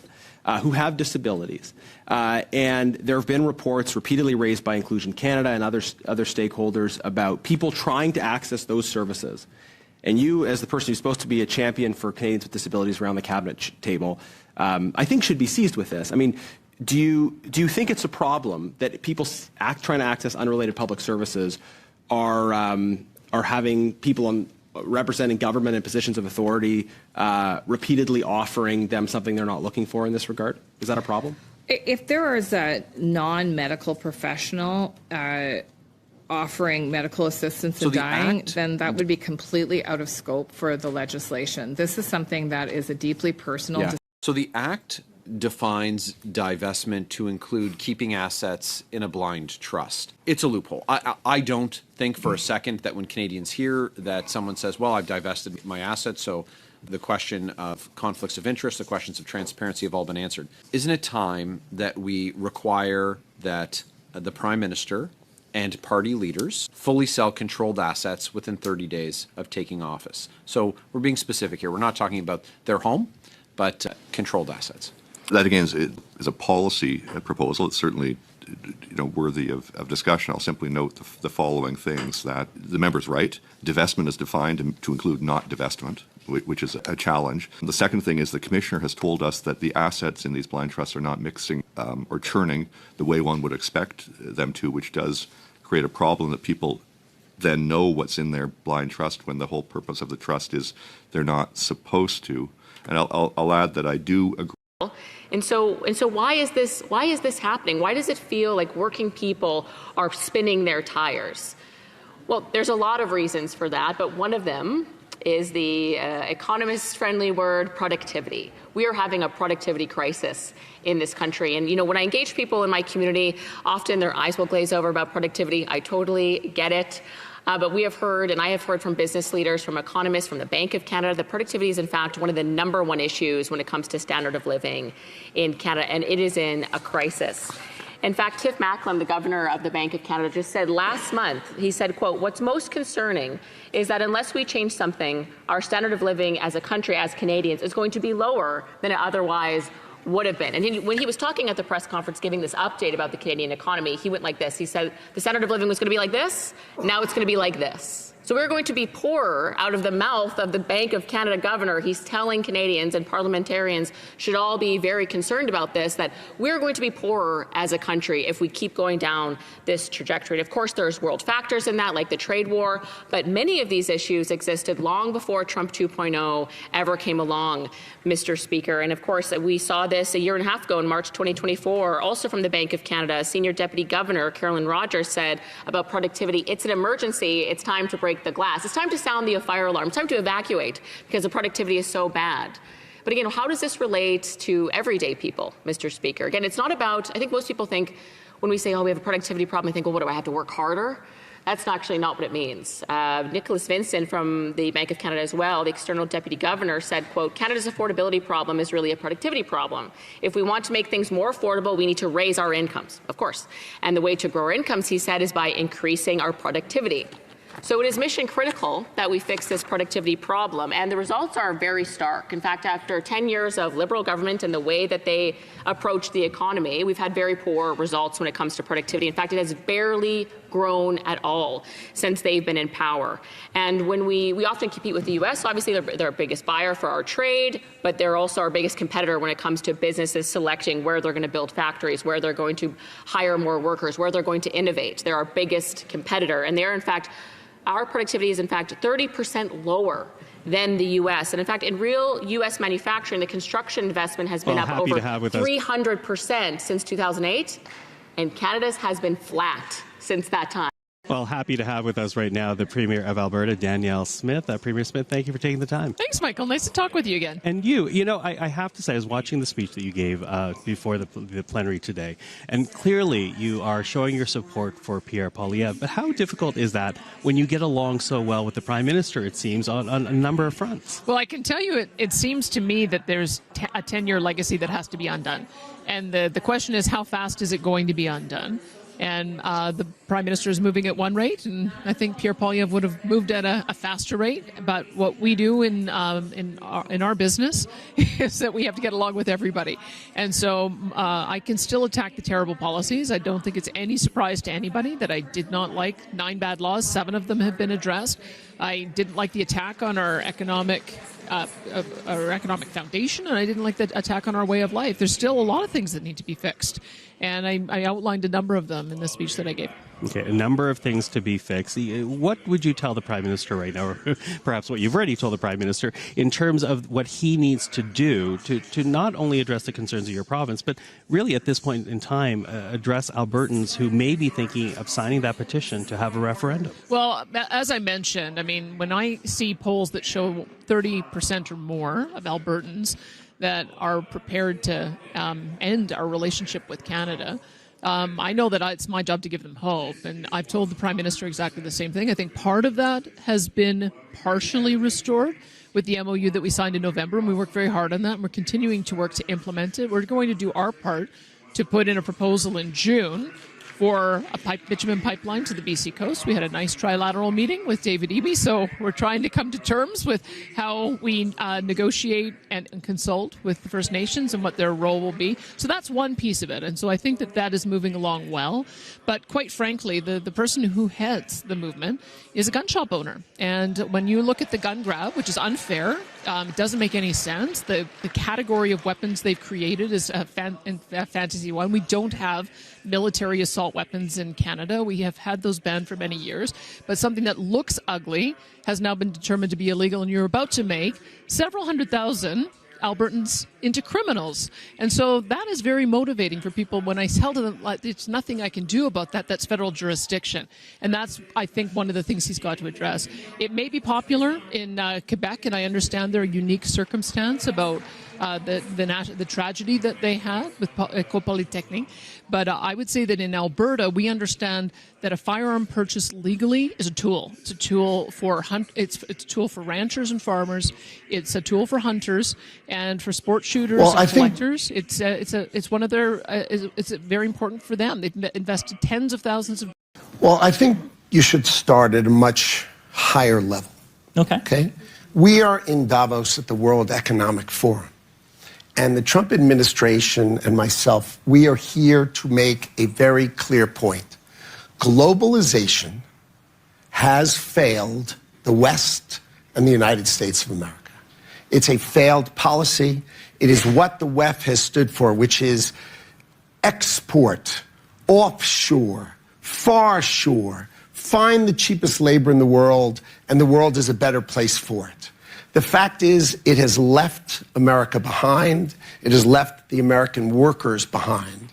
And what we are here to say is that America First is a different model, one that we encourage other countries to consider, which is that our workers come first. We can have policies that impact our workers. Sovereignty is your borders. You're entitled to have borders. You shouldn't offshore your medicine. You shouldn't offshore your semiconductors. You shouldn't offshore your entire industrial base and have it be hollowed out beneath you. You should not be dependent for that which is fundamental to your sovereignty on any other nation. And if you're serious about climate change, if you're not serious about climate change, like Pierre Poilievre, then of course you don't want to do anything you don't want to put measures to fight climate change. And you know, the planet and Canada can go to hell in a handbasket.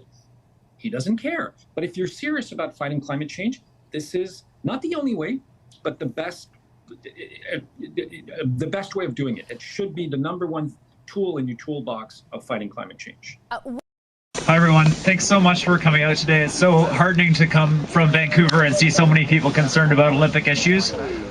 Right now, the question that...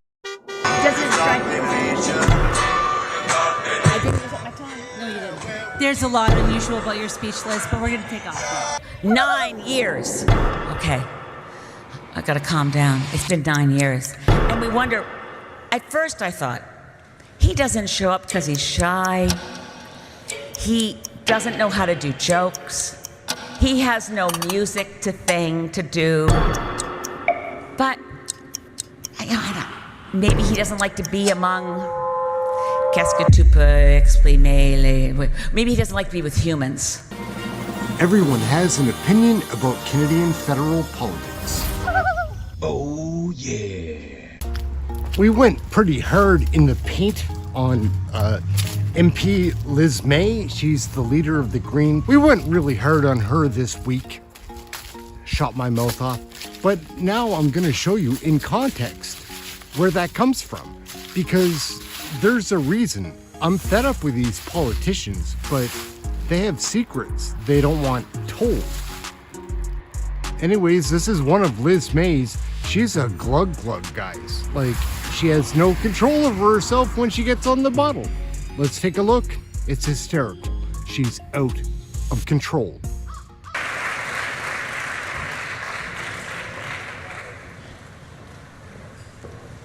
Merci.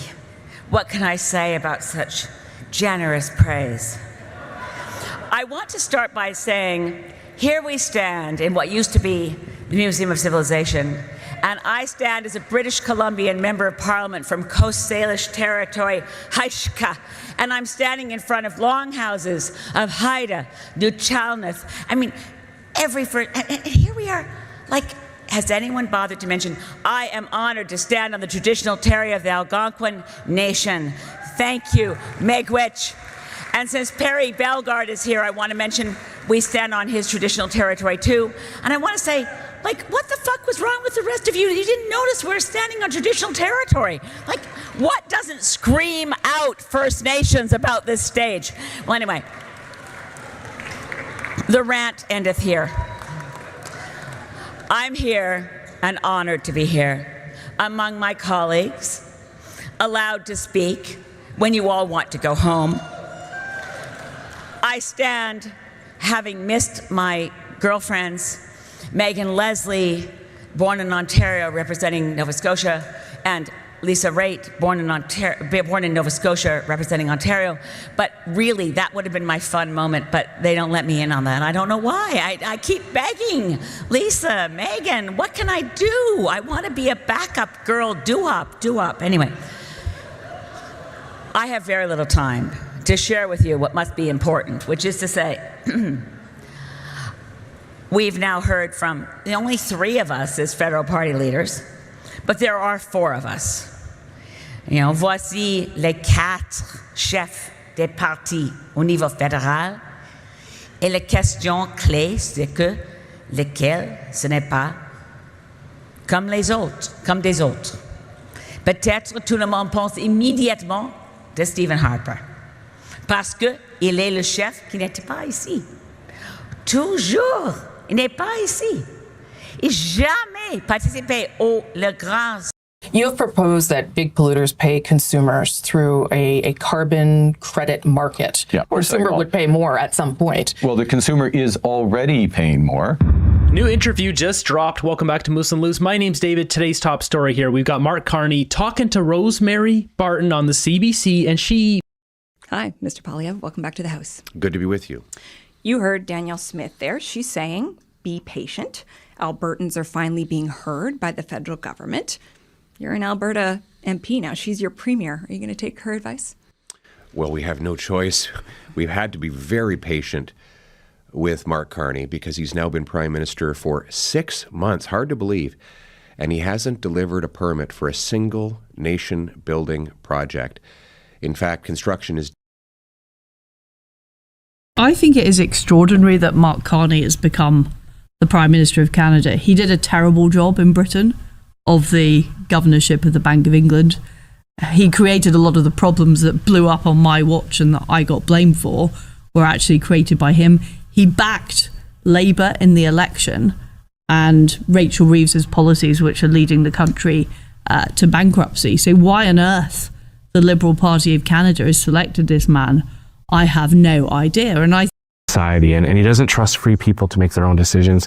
That's something that colors a lot of his writing, a lot of his speeches, that, you know, people like him should run things. You know, he's a very fancy person. You know, he's hobnobbed with the rich and famous. He likes being in fancy rooms where they wear tuxedos and know which fork to use for the salad and the fish.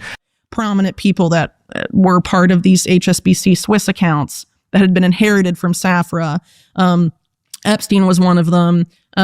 Some associates of Epstein, like Flavio Briatore, are there. But also, you know, HSBC was laundering money for drug cartels. And who didn't go after them when they were in charge of the Bank of England?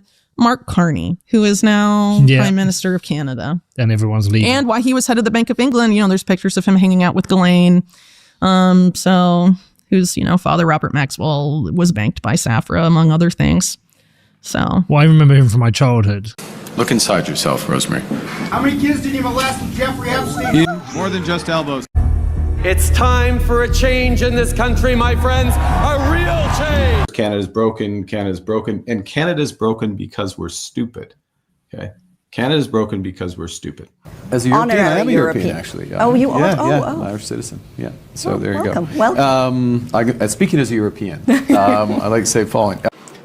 And as the most European of the non-European countries, Canada looks first to the European Union to build a better world. And we really have two choices as a jurisdiction, as a country in this circumstance. We can nostalgically look back and long for the old order to somehow return, or we can build a new one with purpose and partnership. And so today, this is a new era of cooperation. Our strategic Canada-EU or EU-Canada strategic partnership for the future will build a new and deeper relationship that brings us closer together, from defense to digital, from supply chains to security. We're launching comprehensive negotiations across multiple areas of cooperation, connection, trade, security, digital, climate. So we're meeting now in that context in, as you just said, in hard times. We might say even a hinge moment of history, a world that's more dangerous and divided, a time where the rules-based international, the global order, rules-based global order is under threat, in a time when technological change is accelerating. How many kids did you molest with Jeffrey Epstein? More than just elbows. For those values, these are Muslim values. These are Canadian values. Those values are Canadian values. Those are the values that I kept close to me when I was managing crises in Canada and around the world. Reticent to Because talk I'm about that. because I'm a good negotiator. I have negotiated a number of situations in the past. I know how to manage. Yeah, and they were values that I remembered when I was building strong economies, and they're values that I'm drawing on to stand up to Donald Trump and help build the strongest economy in the G7. You know, this is the most consequential vote of our lifetimes because President Trump has ignited a trade war that is ruptured. No, we don't like Trump here. Ruptured the global economy and changed forever our relationship with the United States. Hey, elbows up. Elbows up. Let me finish by pointing out one other thing. Who's the worst person to stand up to Donald Trump? It's Pierre Poilievre. He worships the man. Happy birthday. A few days short. A little bit. A few days short, but didn't have a chance to see you on the day. Thank you, Mr. President. I'm on the edge of my seat, actually. But thank you for your hospitality and above all for your leadership. You're a transformational president. Focus on the economy with a relentless focus on the. He worships the man. The American worker, securing your borders, ending the scourge of fentanyl and other opioids, and securing the world. And Mr. Carney, Stephanie Levitz, the Globe and Mail. We understand that you have now placed your assets in a blind trust, so you don't know what's happening to them going forward, but you knew what they were going into that blind trust. So what are they? Look, Stephanie, I follow the rules of the Ethics Commissioner.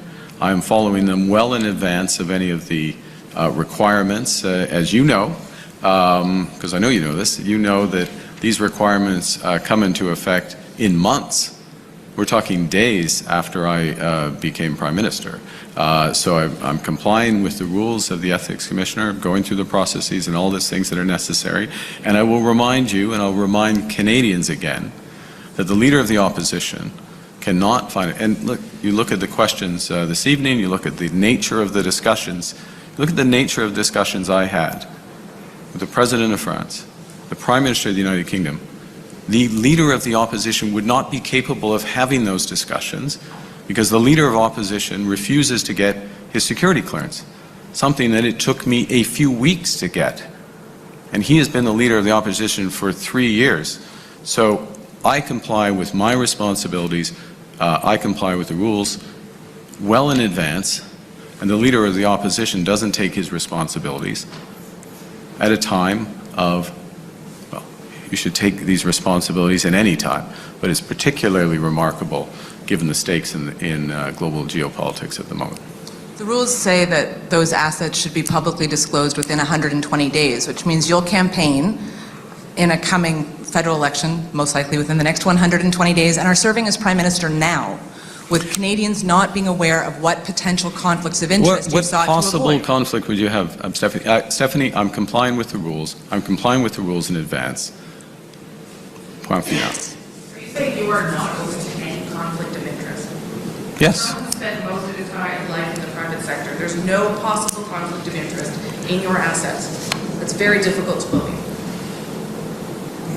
Mark Carney has failed to come clean with Canadians about his financial interests and his conflicts of interest. I own nothing but cash and personal real estate. Look inside yourself, Rosemary. I mean, you start from a prior of conflict and ill will. I have served in the private sector. I have stood up for Canada. I have left my roles in the private sector at a time of crisis for our country. I'm complying with all the rules. Your line of questioning is trying to invent new rules. I'm complying with the rules that Parliament has laid out and the responsibilities of the Ethics Commissioner. And I will continue to comply with those rules. He has announced he's going to spend billions of dollars on modular homes. Brookfield is invested in modular homes. He says he wants to subsidize heat pumps. Brookfield is invested in heat pumps. So part of the screen in place is that he should be shielded from making decisions that impact Brookfield-owned companies. Because in impacting Brookfield,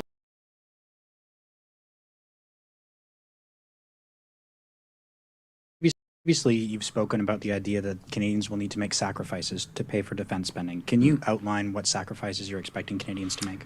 Well, I think right now the people who've been making sacrifices have been the men and women of the Canadian Armed Forces. Look inside yourself, Rosemary. So are we seeing signals of a change from Mr. Carney? We've heard words. What we want to see is action. And What is your position on Alberta independence and how that should be dealt with inside the Conservative Party? I'm a proud Albertan who believes in a strong Canada, that this would never have been an issue had Liberals all along understood that we have something to contribute here. Hello, gang. My name's Aaron. This is Canadian Looney. Get your Canadian federal politics right here. Smash the like, hit subscribe. Check this out. Let's go. Joining me now, Michael Barrett and Chevaloy Majumdar. Nice to see you both. Good morning. Okay, so how are we feeling this morning with this result in support of the leader, Michael? Fantastic. 87.4. It's a good number. It's a good day to have a good day. This follows, of course, a speech from Mr. Poilievre that laid out his hopeful message, the hopeful message from Canada's Conservatives about what we want to see. And this is what not only have I heard talking to delegates from across Canada over this weekend, but the speech that Mr. Poilievre gave yesterday is a reflection of the feedback that he's heard through thousands, if not tens of thousands of conversations over the last year. Okay, and I want to talk more about the speech and some things that he talked about or didn't talk about, but what did you make of the number? Listen, this is a united, hopeful party. We've confirmed that. It's the largest convention in Canadian history. It's Calgary. I think that you felt the electricity that the leader was able to connect with in this room. It's certainly something, as Michael said, a result of thousands of conversations across the country. We know our movement is strong, hopeful, united, resolute.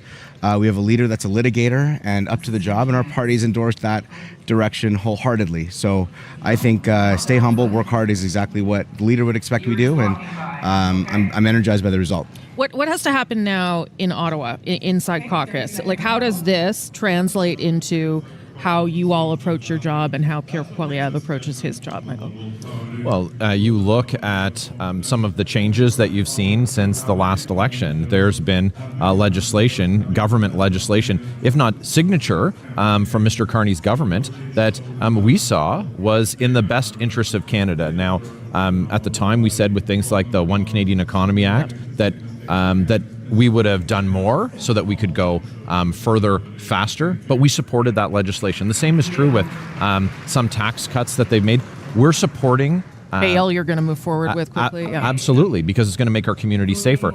And this is so important because at this time we want to demonstrate that we can work together on shared priorities when they reflect what Canadians are hoping from us. And is that difficult to do sometimes to show you can collaborate on the issues that matter to Conservatives while still holding the government to account on other issues? When Liberal ministers gaslight you, it makes it a little more difficult. Let's be clear.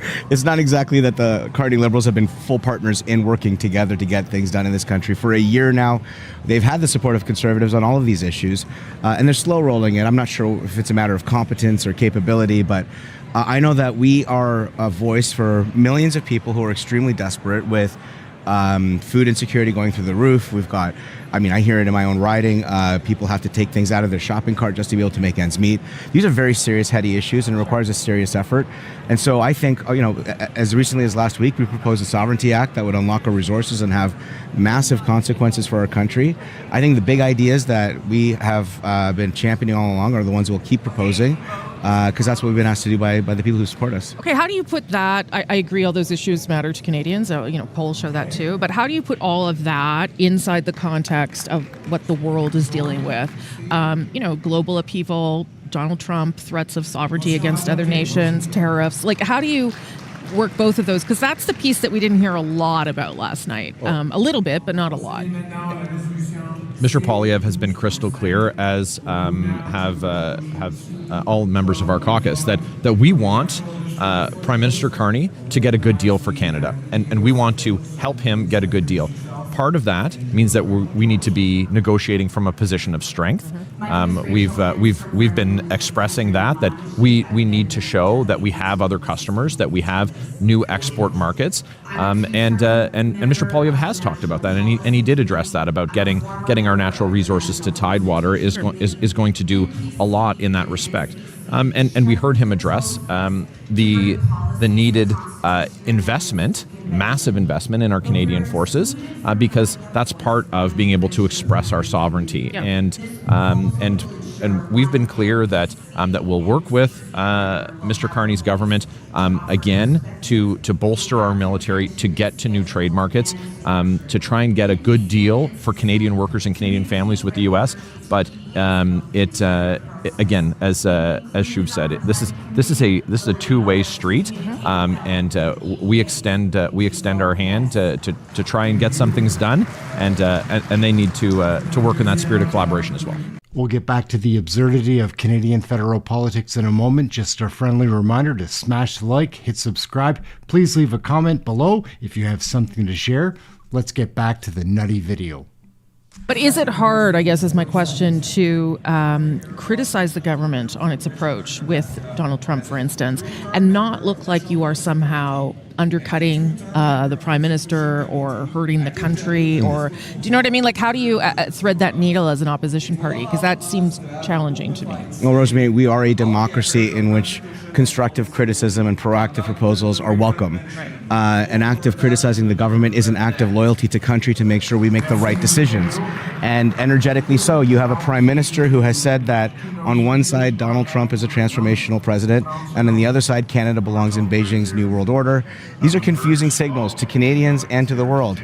The best way to build strength and sovereignty for our country are the things that Pierre Poilievre talked about last night, which was to unleash our resources, be our best customer, get our product to market, build up our national defense to go it alone if we have to. There you are. You're criticizing the moves that he's made against China, but you both say that he needs to diversify trade. Why would you not go to China and try and find markets there? The center of gravity of global growth for the next half century is the Indo-Pacific region. It involves billions of people and many countries, from Korea to Japan to Australia and others. They're working all of those countries, but you seem... But a new strategic partnership that's focusing on, and to Xi Jinping's face describing him as an important leader in a new world order is a very dangerous thing to do at this time. Okay, but you're not against him seeking those trade relations with China, are you? Strategic management of China is, I think, the better approach for the government to take when it comes to China. Strategic partnership with TPP nations, Quad nations, partners in the region that actually share our values and our strength of supply chain security is obviously where we need to spend our time. Okay, let's talk a little bit about national unity, because that was also something that came up in the speech. He alluded to Quebec and he alluded to where we are in Alberta, obviously. He blamed the Liberals for a lot of it, but it's any government's responsibility to hold the country together.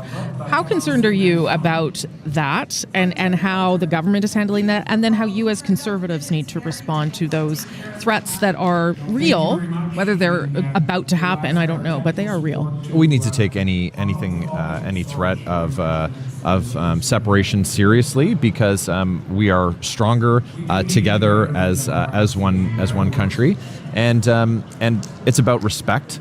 We need to make sure that we're respecting the province's areas of jurisdiction, making them, treating them as equal partners, and really what we've seen is that when it's been inconvenient over the last 10 years, that the Liberal government has disregarded that this is a partnership.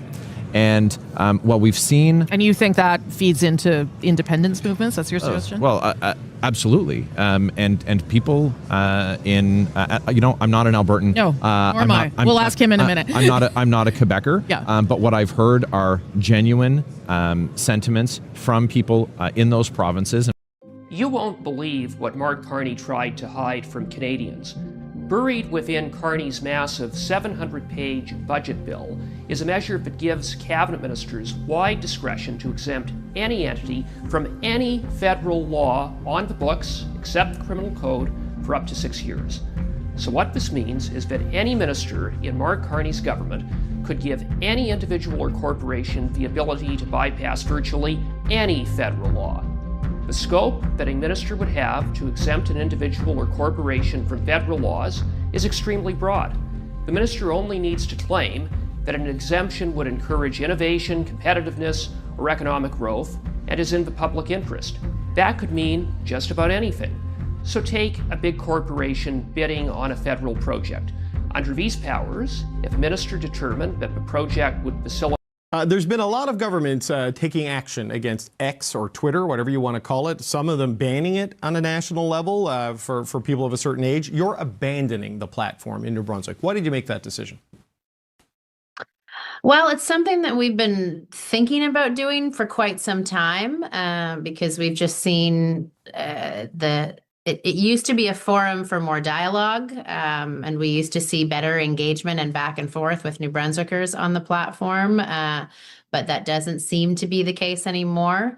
And then our child and youth advocate also made the recommendation that government be off the platform. So that was another straw on the pile, as they say. And look, we want to go where the conversations are vibrant and diverse. We want to go where New Brunswickers are, and that's not Twitter anymore.